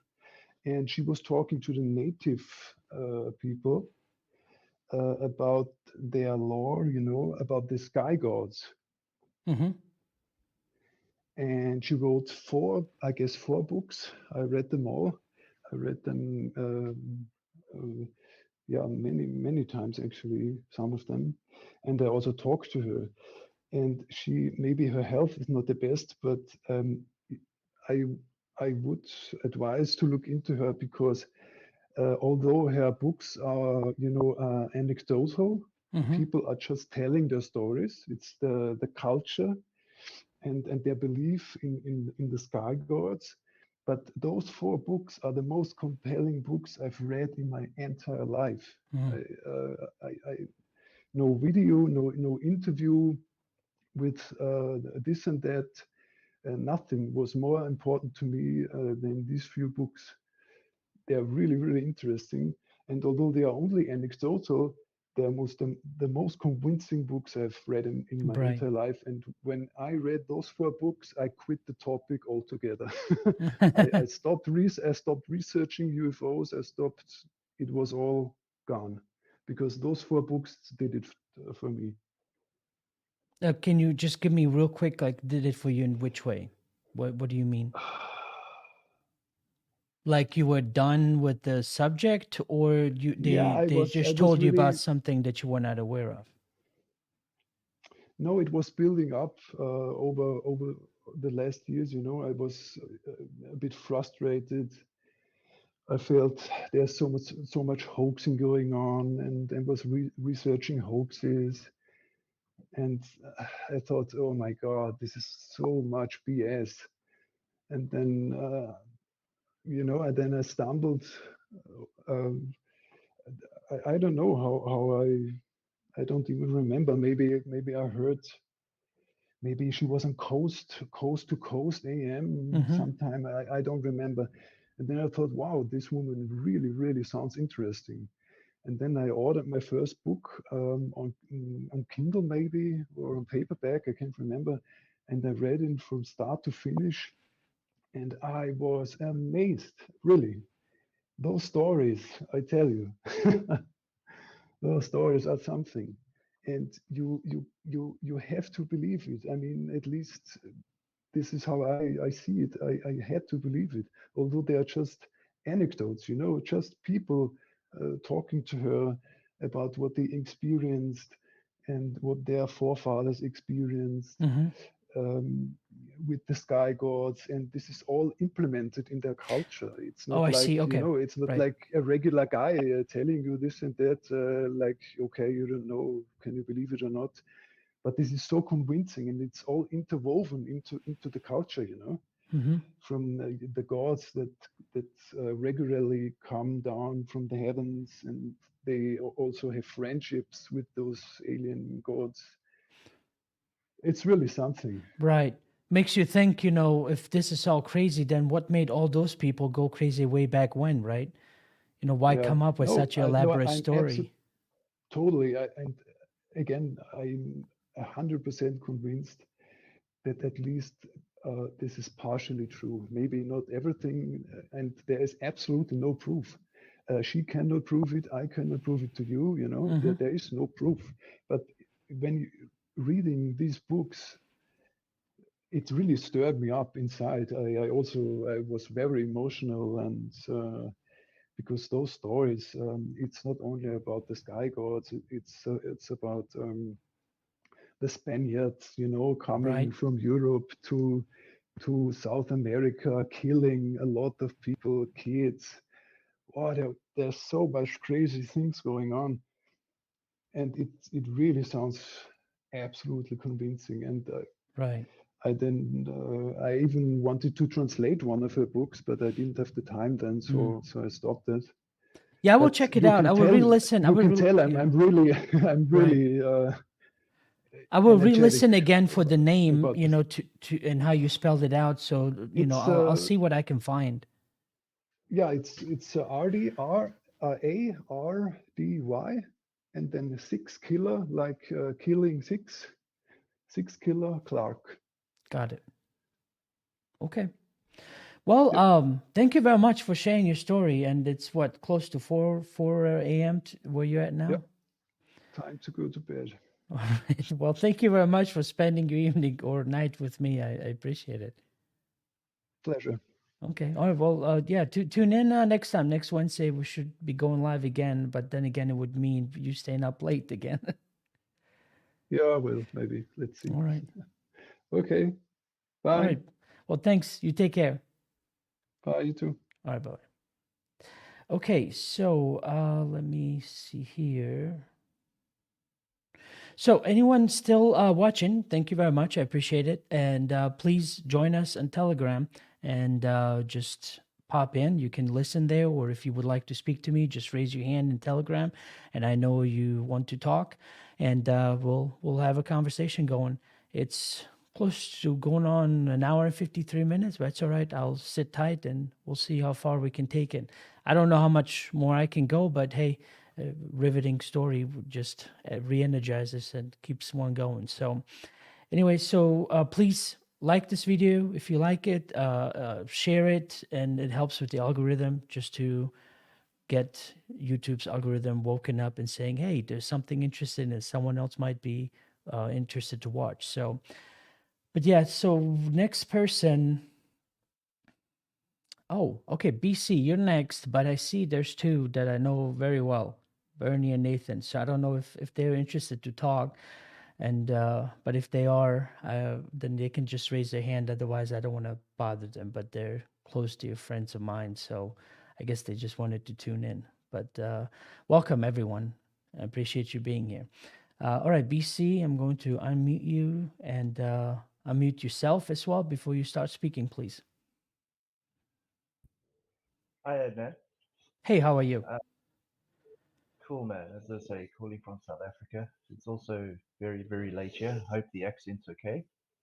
Oh, no, that's all right. How late is it there? 4 a.m. Oh, wow. Okay. Well, thank you for spending your very early morning with me or very No, late thank you. night. And then I did want to share something with this particular group of people. I had an experience, not UFO related, I would say roughly 5 to 6 years ago now. I had I'm an sorry to interrupt. ex-girlfriend, Just for real instance. quick. Is there any way you could just get a little bit closer to your mic? Is this better? Just keep talking just a little bit more, please. All right. Is this a little bit better for you, Edna? Okay. Yeah, no, that'll work. Okay, go ahead. All right. Roughly 4 to 6 years ago, I had an experience with a ex-girlfriend. She had some substance abuse issues, but what transpired that night was the only word I can use is unreal. Um, I'm gonna cut a long story short. When she, I don't know how to explain this to you without getting graphic. Um, when she was intoxicated, and I had two people witness this with me, we literally watched this woman's face change. And it was almost like a personality switch that happened straight afterwards.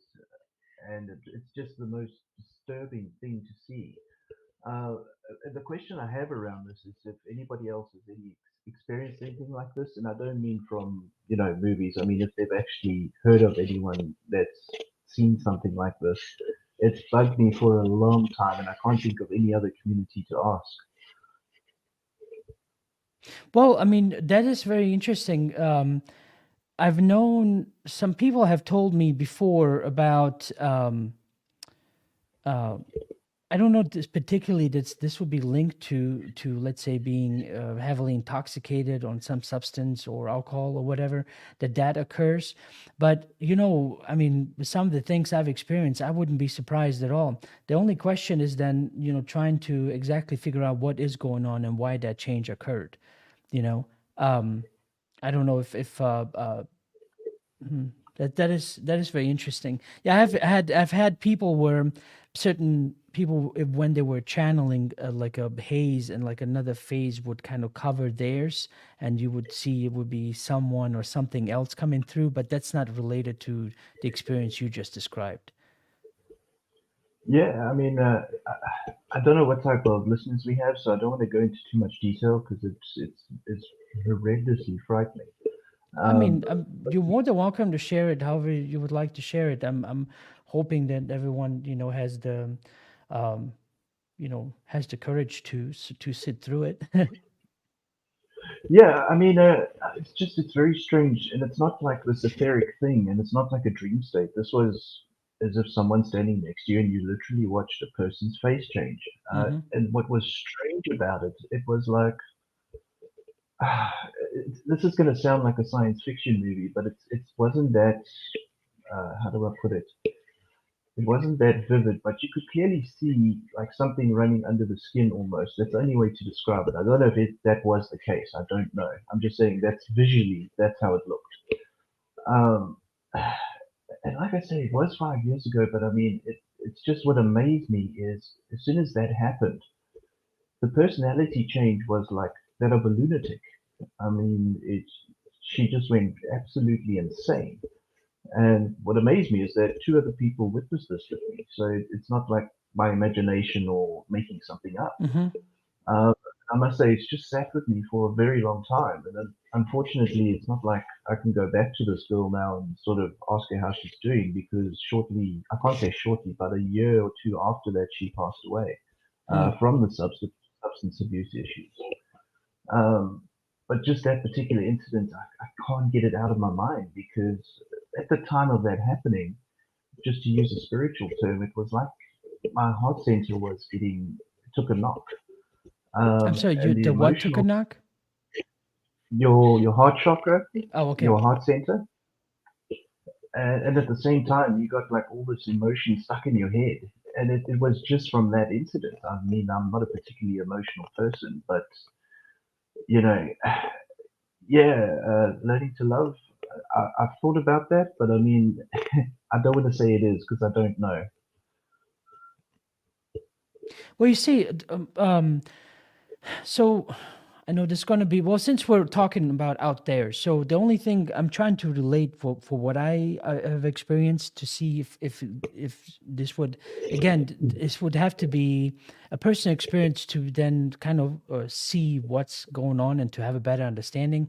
But for example, one of my experiences during my near death experience was that um, the body is simply, I guess, a projection of the higher soul, and what it is, it's that um, it's basically a shell that it really is just to be more of a receptor, so that you can. The only thing that really, we have to take in senses, we take in visuals, we speak, or that's the only thing that goes out from us. But at the end of the day, um, there's nothing really original going on there. It has like a persona, it has a character that lives and moves around, but it's not the true essence of you. And what was interesting is that one of the things that I was shown was specifically, if you look at, let's say, a CAT scan, and you see the different brain and you see these different areas lit up, and they say, well, this area of this brain, that means you're in love. If it's lit up, if it's, if this is moving, that means you're moving one of your arms or legs or whatever.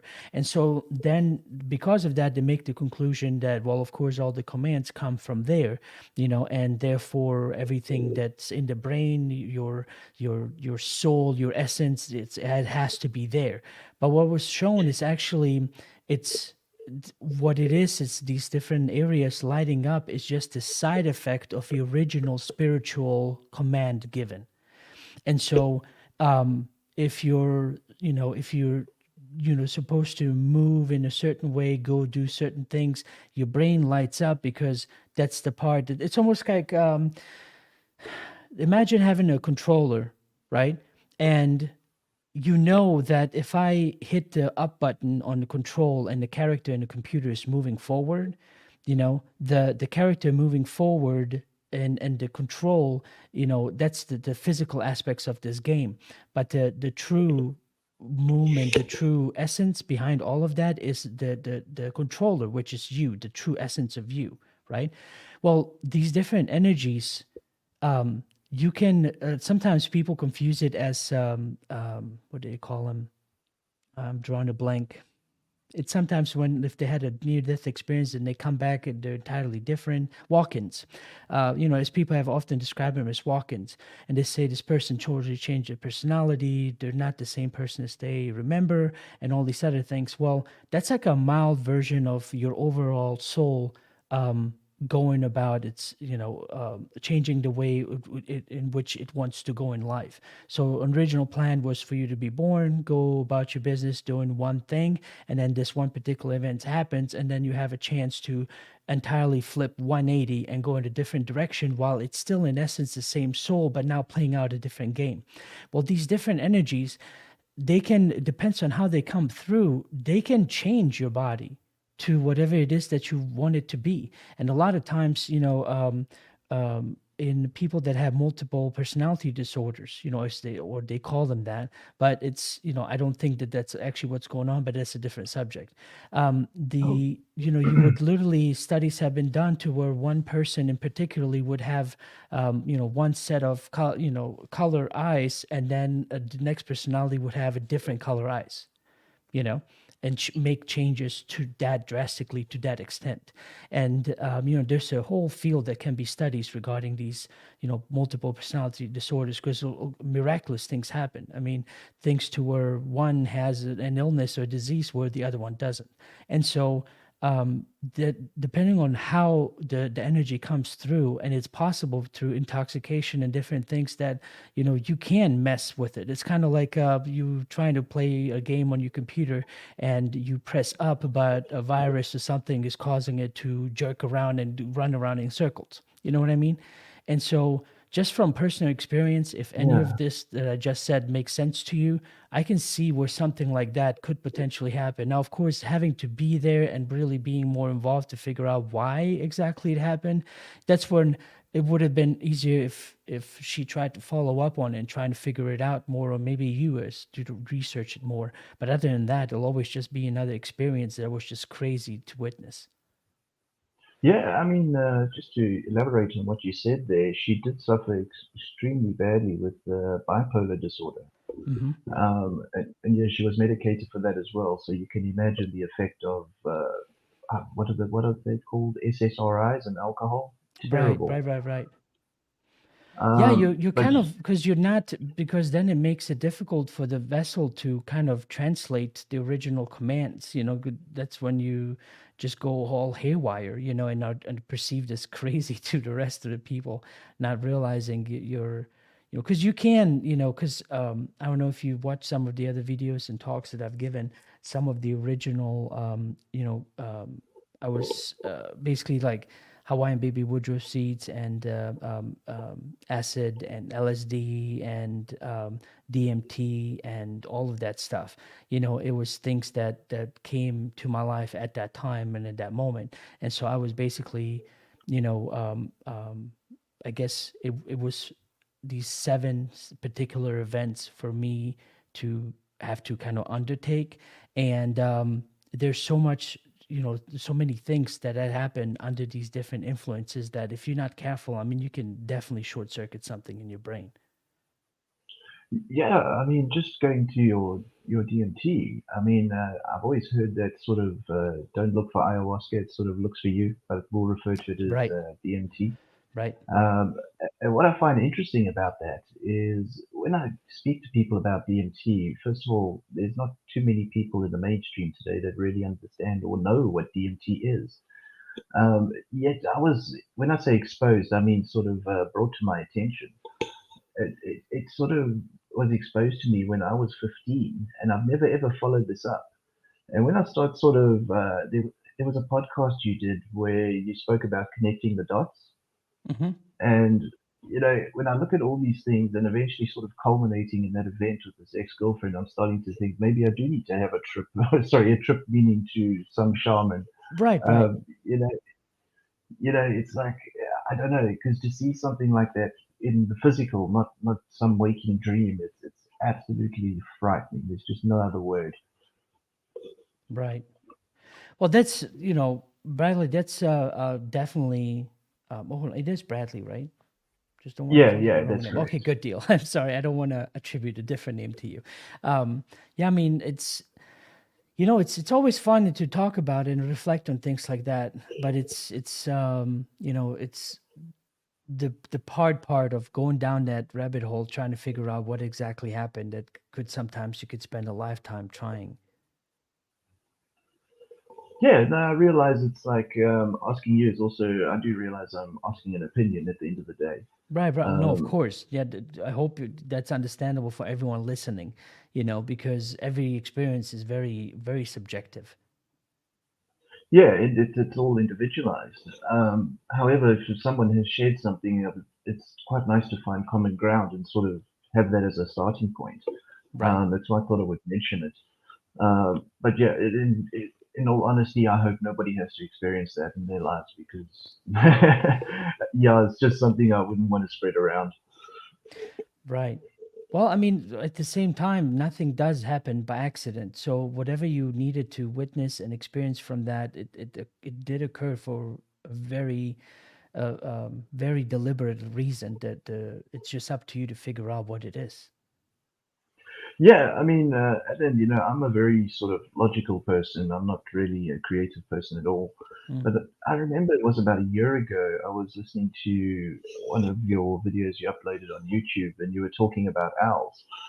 And that particular night, I live on a golf estate, so I was walking around the roads at night, and on my way home, I had this massive owl just sort of look at me on my way home, and I thought, oh no, what are the odds of this happening? Right. So, it's like, Right. I don't know. After reviewing all of this, I really don't know. Maybe I should seek out a shaman or something because nothing else makes sense. Well, you know, if you don't take the time to understand it, otherwise it's just you're gonna have all these random events happening where you go, "What in the world is going on?" You know.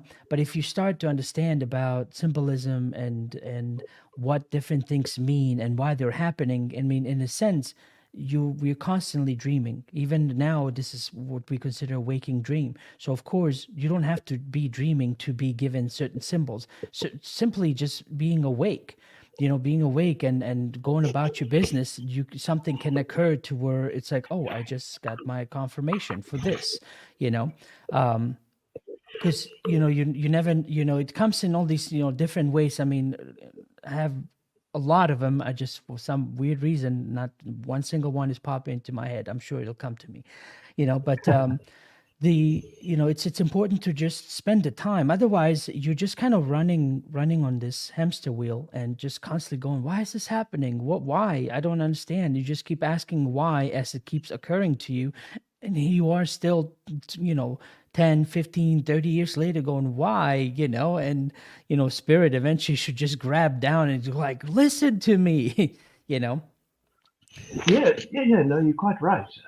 Also, just while I actually got you on Telegram, I'd just like to say thank you.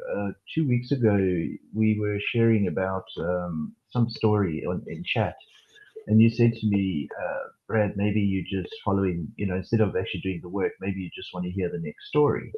Right. And I really took that to heart. And what I figured out is I was actually around people that were doing this. So in other words, we were going in circles, but not really. I don't want to use the word discover, but we weren't doing anything, if you know what I mean. Yeah, I know.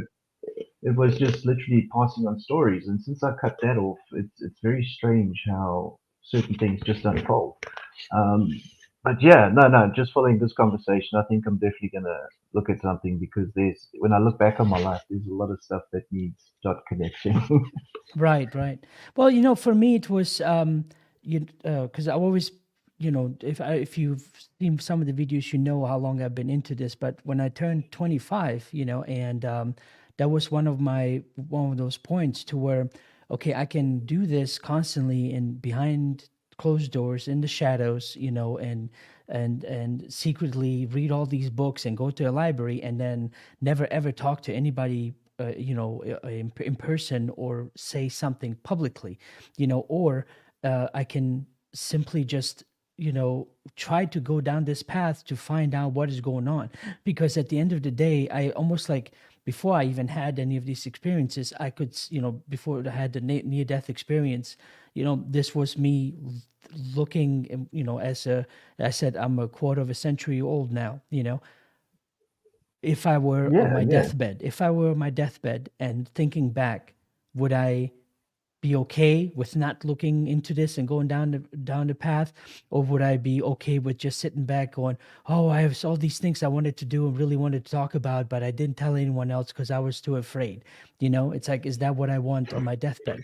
And then of course, little did I know, by me just saying, you know what, it's not, and by just kind of getting out of the UFO closet, and basically just started connecting with people, going to meetings, and all of a sudden there was this whole area of people that are talking about all this stuff that I've never heard or seen on TV, and it was kind of like our own little secret, and but I never liked that, because they always, like I mentioned last week, it was something about everyone always meeting behind closed doors, but then complaining about why the government always does things in hiding, and I'm just like, well, why don't we go online? We got the internet like we are now. It's like, if you are convinced that what you're doing is simply education and research and trying to figure out what is going on, because eventually any field, whether doctors or psychologists or all of that, eventually somebody started out the way we are, going, what is going on,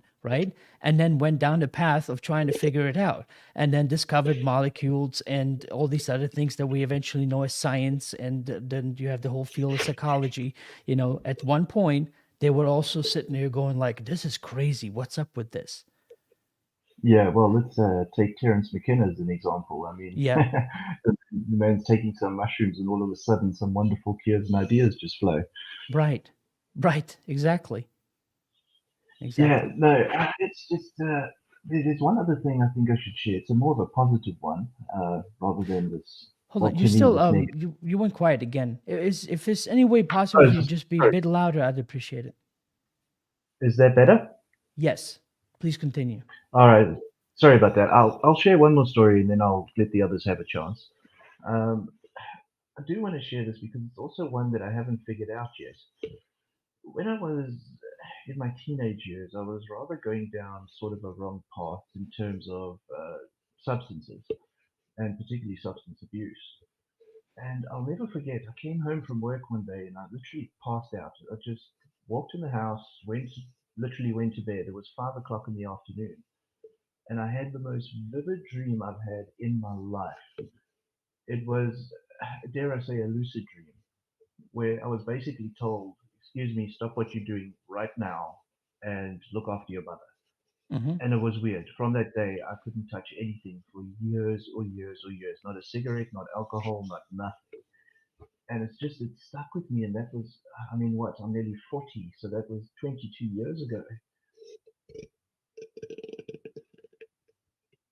Hello. Hi, can you hear me?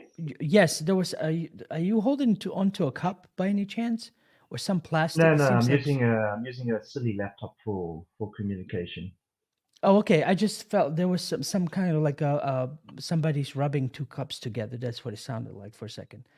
I'm sorry. So was that the end of your story? Just saying, stop what you're doing and Yeah, take yeah, care of yeah. your No, I mother? just wanted to share that with someone if Right. they've had anything similar. Right.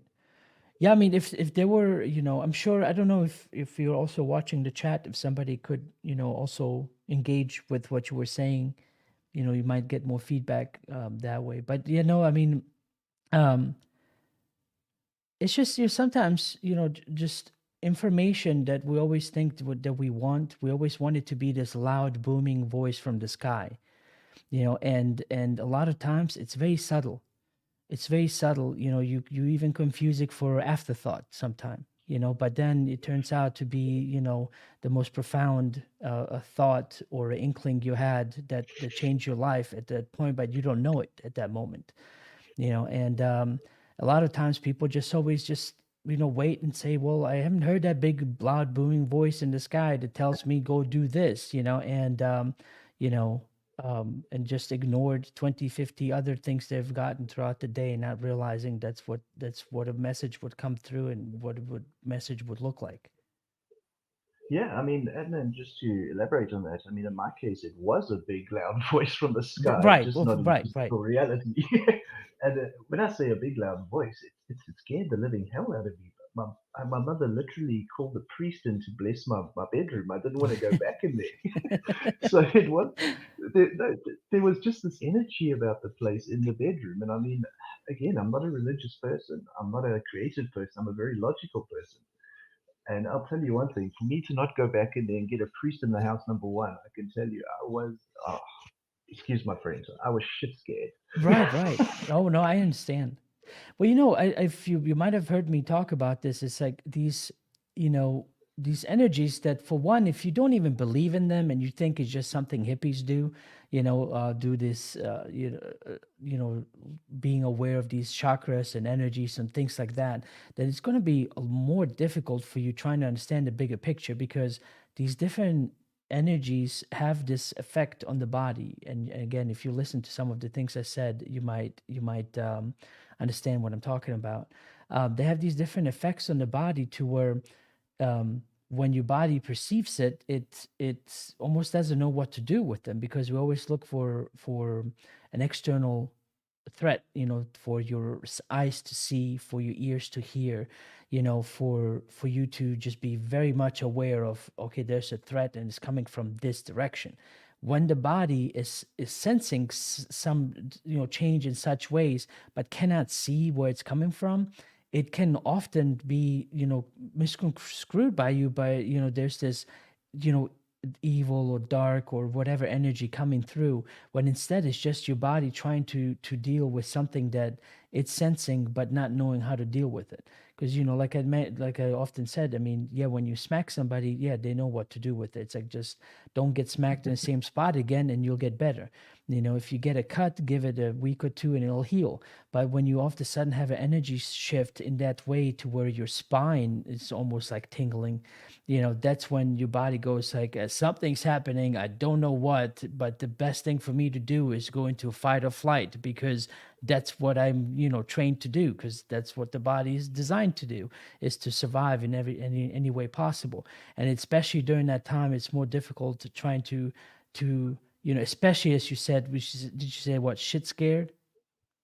Yeah, yeah. Yeah, especially during that time, to be your own reasonable voice and say, calm down. Okay, just calm down. I know I'm scared, I'm trembling, but just calm down. All right, what is going on? When you change it to it like a why, what, and all that, now all of a sudden you try to change your mindset of fight or flight into more analytical, and that's when you can just kind of at least get the body out of that initial shock, and then just kind of go from there, see, okay, why is this energy changing, and the next thing you know, maybe in a dream, maybe again synchronistically during your waking time, you will get that message. But it requires being a astute participant in life to understand that that's what's happening.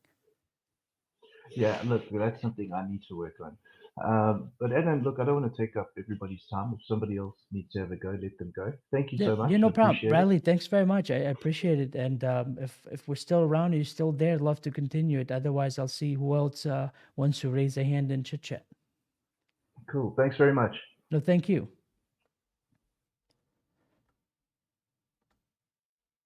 Okay, yeah. If you are still watching, please join us on Telegram and find the UFO Hub group. In there, there should be an active voice chat. Join it if you just want to listen, or raise your hand, and I'll cue you in, and then we can chat.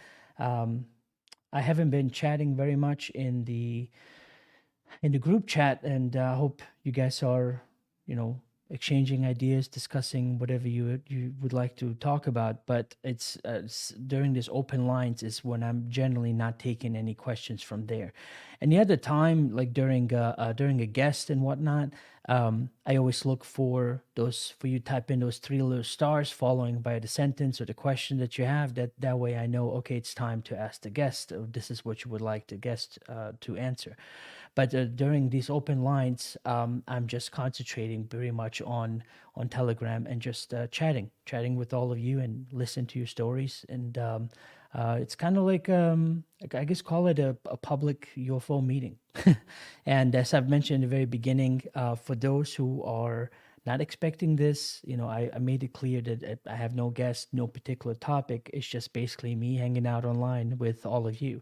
And I used to go to the meetings a lot when I was living in St. Louis, but I haven't done that in over 5, 6 years now, and I miss that very much. So this is kind of my way of recreating it digitally. So at least we all can continue meeting online wherever you are around the world. And it seems to be very, very vast, from Canada to Austria to New Zealand. And, I'm glad. I'm glad all of you were able to join, even though it's very late where you are. So anyway, please like this video, share this video, and let's see if there's anyone else that would like to chat with me on Telegram. If you do, please raise your hand. Okay, we have Lucan Sunshine. All right, let me unmute you and unmute yourself, and please start talking. Hey, how's it going, man? Just fine. How are you? I'm pretty good. Waking up pretty like I'm just discovering like my a lot of new powers. I just jumped on, but I like to listen to what you guys have to say. Um, yeah, what I want to know is you guys like besides Bill Wood and I think Danny Crane or Danny I forgot what his last name is, but do you guys have any more info on Project Looking Glass?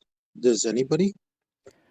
I'm sure people know about this. I personally haven't looked into it too much. I know of it, but it's not something, maybe that might be something that I'll try to seek out and see to get a guest on to speak about it. And I don't know the two gentlemen you mentioned. Are they the ones Oh, that basically talked about this project, Looking yes. Glass?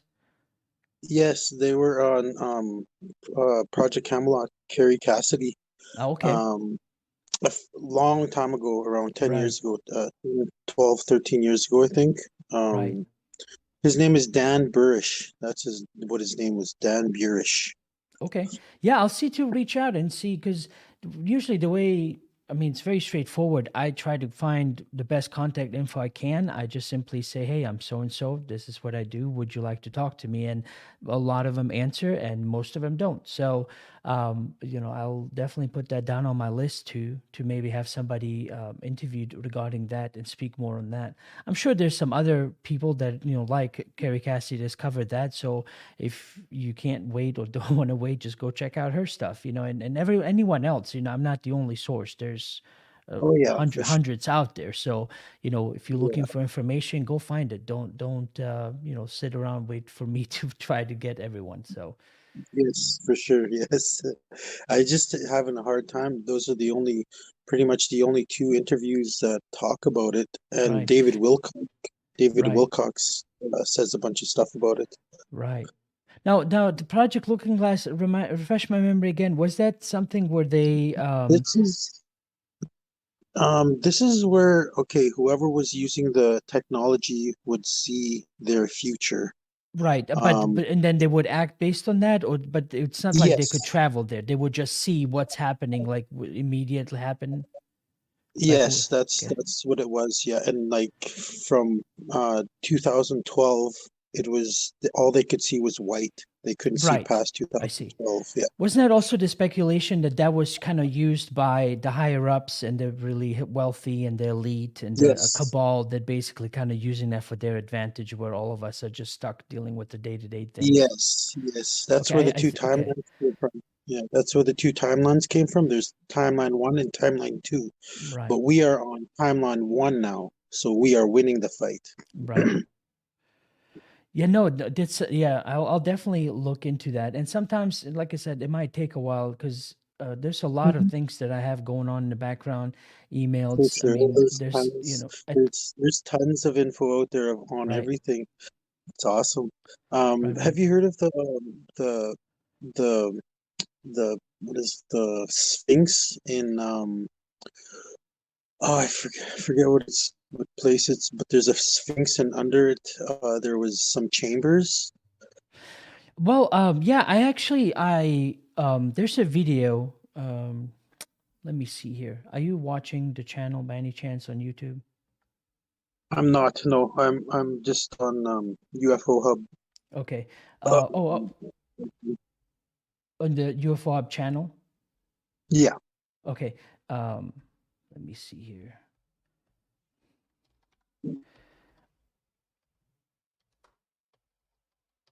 I'm sorry. I'm actually what I'm doing. In case you can't see, I have that up, and I'm looking at my own channel, trying to find out how long ago it's been. So there's a Robert Bouval is somebody I interviewed long time ago, and I'm trying to see exactly where and when that happened. And what was really interesting is that he's very very much a nuts and bolts kind of guy, you know, and Mhm. it's right here. It was 6 years ago, called Pyramid Mysteries Most People Don't Know About. And it was by him. And he kind of gave me the spiel about how he discovered this. Basically, I think he was the original person that discovered the connection between the Orion's belt and the way the Giza Plateau is laid out. And he Mhm. was the first one to kind of bring that out, and that's how we kind of know now that this connection is there, if I'm not mistaken. But he was talking about the way the pyramids are built in the fashion that there's this code that is right there in front of you, that if you follow the code, you basically are and watching the star alignment, you basically get that there's something in the, I think he said, the right paw of the Sphinx. And this is so weird for me to hear it coming from him, because he is not into this, you know, ancient this and all of that. I mean, he's very much like an engineer, you know. And so I would recommend Mhm. watching that and see what he has to say about it. I mean, unfortunately, I only have 13 minutes and 49 seconds of him speaking, and Mhm. I don't know what happened with because we ended up, the conversation kind of went into different directions, but I kind of spent a little time giving a graphical representation as he's talking. I tried to create with the Sketch and some other software some 3D visuals to kind of visually see as he's talking about it, to kind of make it a nice little 13 minutes for you to watch, instead of just somebody sitting in a chair talking. Not that there's anything wrong with that, but the way he was describing it, it seemed interesting for Mhm. me. Let me see here. Yeah. Yeah, it seemed Um, interesting for me to, yeah, for me to draw it out, because what he was describing and the way he was describing it, I was able to find this map, and kind of like where he talks about the king's chamber and the shafts and the way they're laid out. So anyway, yes, long story short, I'm sorry, I've heard that that's there's okay. potentially some chambers by some very credible sources personally, that there's, you know, possibly something there that they need to go in and look to see what they can find. Mhm. Yeah, that's what I heard too. Pretty interesting. Yeah. Right. Yeah. As we're talking now, they can hear you, and I'm also playing the video silently, because it does have Okay. some other graphical things too about what it is that you were talking about. Yeah, I've listened to a lot of your videos on YouTube. Interesting. Yeah. Well, thank you. Yeah, Mhm. it was just, you might have heard me say it. It was just a result of me basically just wanting to get to the root of all this information, so to directly speak to these people and just have them just silently sit there and tell what it is on their minds, because it's just my own personal preference that I'm not a big fan when there's too much booming noises and do do do and music going on. I just want Yeah. the Yeah. person to just tell me, okay. I don't want distractions, I, just tell me straight out of your mouth, because when you think, that's how, for humanity, that's how we passed along stories. That's, you know, that's yes, how it was listening. That's always how I done. learned. Yeah, that's Listening how to I the learned. elders. I Right. listen. Yeah, I listen. I'm a native Canadian too, eh? So Right. yeah. I love the Sherry Wild story. Oh my gosh, that's so awesome. Right. Well, I've been trying to get Sherry she's going through some things right now, but you know, I can't get into too much detail. But I've been wanting her to join me one of these live shows, and just kind of get her talking again. She's just having some challenging times with her health. Yes. Oh my goodness. Yeah. Yep. Send her love, I guess. Yes. No, for sure, for sure. Well, is there anything else you would like to share or maybe talk about? Nothing much, man. Okay. Thanks for your time. Yeah, no problem. No problem. Thank you again for chiming in. Mhm. All right. Well, I'll see you. We'll maybe talk next time. Okay, thank you. Okay. All right. Bye bye. Okay, got that. If there's anyone else that would like to chime in and chat with me, please do. Please do join. Go to. Let me close this out because it's confusing me. I'm watching him now and realizing, okay, I am in a there. So yeah, please join me on Telegram. Find the UFO Hub group on Telegram.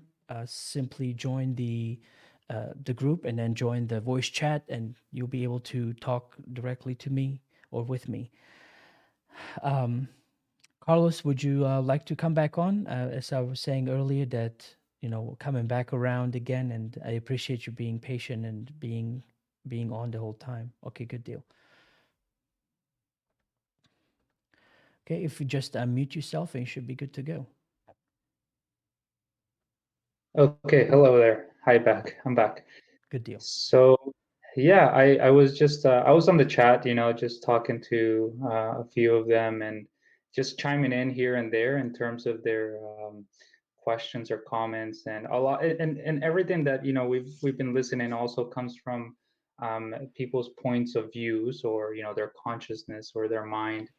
A lot has to do with how to control the mind, right? Most of us are dealing and going through this because of for example, some of these experiences that we encounter, right? It can give a lot of trauma to the mind, right? It can leave us like troubled. And so I just wanted to chime in and talk about the mind, and how we are being actually controlled. We're actually controlled by our senses, for most of us anyways. I mentioned on the chat, we're not here for sense gratification, but we're actually here for self-realization. Mm-hmm. I do think, in all honesty, I do think that this is the message that these extraterrestrial beings, or our brothers and sisters, if I could say that, um, they're trying to convey this message, is that we're not here to engage in wars and destroying our planet through consumerism and all these other capitalist ideas, but we're actually here to like realize the true meaning of what life is. And it seems like sometimes it's hard for us to grasp the idea that we're all in this together. So we're in this little sphere ball, and they might come down to visit us, and they just they look at us, and they might see us fighting amongst each other, but they obviously have the or I like to think that they have the mindset that that we haven't realized that we're all special beings on this earth, and we're all brothers and sisters, whether you think of it like that or not, but we're all coming from a source, right? I know that it seems like I'm going to the God conversation, but I like to keep it a little bit more open, because there are people who also believe in the idea of God being impersonal. So sometimes through meditation we connect with the nothingness of things, or we're able to actually settle our minds. And so this is commenting on, I forget who was talking about how they can actually manifest these thoughts out into this space, and actually communicate with them, so that they can show themselves to us. But we need to actually be in that state of mind where we're very peaceful. We're asking for their manifestations in a way it's very respectable, and not coming from our egocentric mindset of like oh, I'm gonna be able to tell my friends that Right. I saw a UFO or whatnot. So Well, it's I you think it even religion itself, because I almost want to say like initially, because I was so hurt and felt so misguided, that I was angry almost at religion and anyone that suggested religion. I was always just very stern with them about it. But this was years ago, and this was only this, as you're going through your own process, you have to realize, it's an example that I had, right? It is example that made me dislike people that were very heavy on pushing religion, but I, through my own experiences, and then of course meeting more people, I've met some very religious people, especially a very good friend of mine. He's very religious, but he uses it for the intent to just simply grow for himself, and he found something in it to where he can try to use it to understand how to be a better person, let's say. And he and I would often, because I used to work downtown St. Louis, and he also did as well. So we'll meet up, often throughout the week, and we'll just have whole conversations about things I've experienced. And he'll be like, "Oh yeah, the Bible says this, and that regarding that," and then we kind of bounce back and forth off each other. And it was just for the pure sake of growth. It wasn't like, because then of course you have the other examples, and those people know who they are when they're like, "You can't do that because the Bible says so," and kind of in a very controlling sense. And again, to each their own. But everyone has to kind of discover what is their whole point, because you can even, I've met many people too that you even use spirituality in a very religious sense, in a very controlling way, but they just managed to take good and replace it with positive, and replaced bad with negative, and instead of saying God, they'll use universe, and they just continue the same game, and missing out on the growth that they say they're seeking. Yes, 100% I agree with you. I do think that this path is very personal, including, if you believe in God or that consciousness, it is a very personal experience that one has to go through in either in this life or another.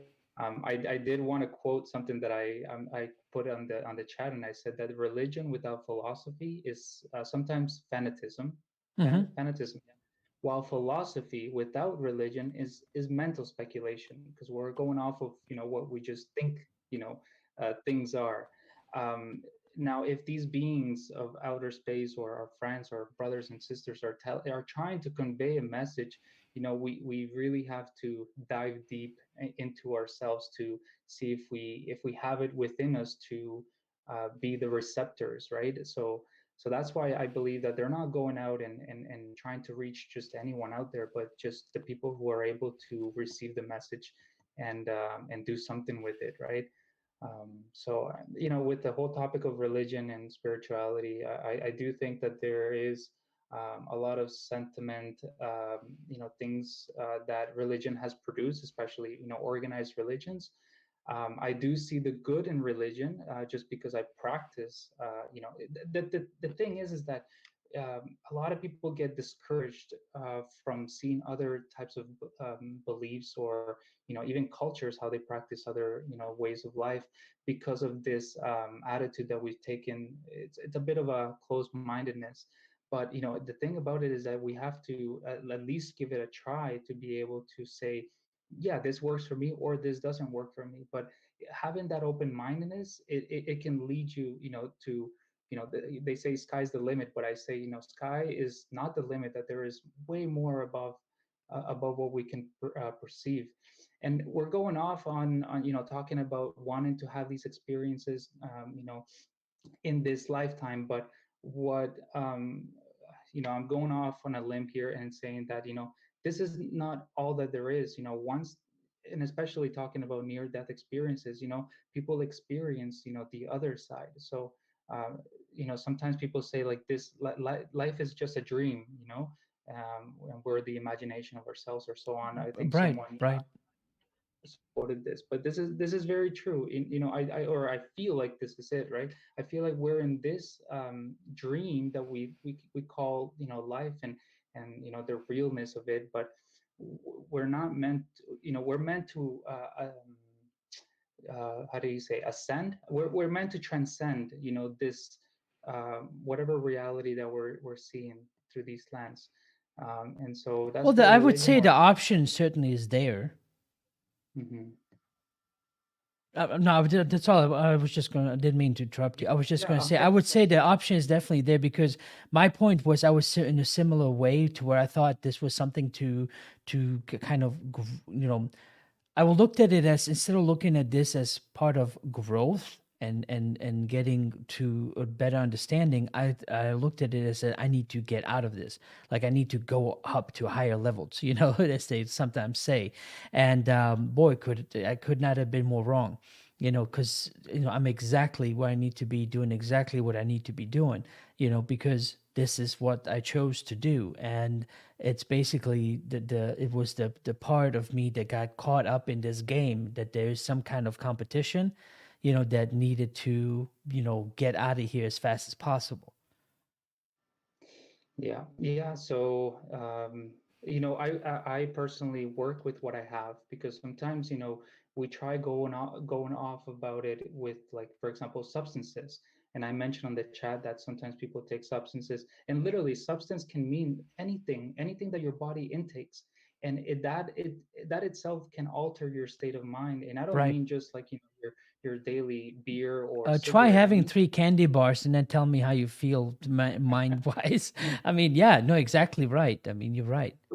which is why, diet, for example, it can be seen, if someone says, oh, that's so religious of you to bring diet into the conversation of how we can better ourselves. But literally, if you have a rigorous, lifestyle of, eating healthy, it can definitely help your mind, achieve this, let's call it, for a better word, also enlightenment, be state of mind, right? So, there's Right, people who live off of just fruits, for example, and that can right, be something that is hard for a person to even think about, right?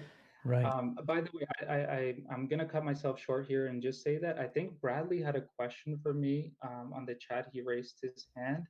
I'm wondering what he has to say to me, but other than that, I have nothing but just respect for you, sir, and everyone else that has come on here and gotten out Thank of that you, thank UFO. you. I'll bring Bradley in, so maybe then you guys can exchange whatever you guys were chatting about. But if I may, just real quick, I was years ago. I was filming it was called Crystal Fest in St. Louis, and so I was kind of going around, and so the organizer asked me to kind of record the vendors and kind of make a final video after the day is done and over with, so it can be promoted for next year. Correct? I mean, correct, right? So anyway, so I was kind of going around, so I would talk to each one of the vendors just to tell me a little bit about themselves. And it was really interesting. There was this I have the video there somewhere, but there was this couple with this cute baby that they had, and she was sitting there and just biting into that pepper, and I remember as a kid I never liked peppers. But anyway, they just, as they were talking about their business and growing organic, she said, we believe that food is medicine, and that with what you take in, that is in, and even if it's just regular food also matters. It's not just medication and all these other things. And that kind of stuck with me, that food is medicine, to where you can make self sick taking too much of the food that doesn't sit with you or sit well with you, and different bodies have different needs. So anyway, that's all I wanted to say regarding that. Let me bring Bradley in, and then we'll see what he wanted to ask you. Bradley, if you Okay. unmute yourself, you should be good to go. Thanks, Adnan. Carlos, just to ask you a question, listening to you speaking, I've sort of been disengaged from society for the last 5 years. And when you were speaking to sort of I'm just trying to think of the right word. Can we say spiritual quotient? Mhm. How would you sort of advise me to go trying to rebuild this? Because I'll admit, when I say I haven't engaged with anybody, I mean literally been sitting at home for 5 years. Um, but yeah, do you understand my question? Somewhat. I can convey to you my message as best as I can. So as soon as because I also encounter some kind of I don't like to call it a backlash, but something that definitely wanted me to take a few steps back from this path of spiritualism. But long story short, I started following, let's say, this group of people who believed in something that you cannot trying to sorry, I'm going to go back to what I was trying to convey. So you have to take everything with a grain of salt, pretty much. Try to see past, the try to see the line in between, like if they're trying to convey a good message to you, if you practice, something that they tell you to practice, let's say, and if it brings you comfortness, if it brings you peace within your mind and your heart, and they're not trying to get anything out of you, but they're trying to actually give you, um, it's hard for a person to go wrong with these kinds of ideas, right? If you're just going to go out there and do good, but not necessarily taken away from people, because how I believe that, this existence is not for us to take, but for us to give. So I believe that, this body, for example, was given to me. So when you have like this kind of mindset of, I'm here to give, more of a devotional service, you become more, let's say, receptive to, positive, like the law of attraction, right? So you start to attract all the good kind of energies, and you also are giving, all this kind of, let's say, love out to the universe. So just like, if you give to the universe, the universe will reciprocate back to you. So just focus on the love, and being around, the environments, right? Anything that we put through our senses too is very important. Yeah, just to put it into short words there, Bradley.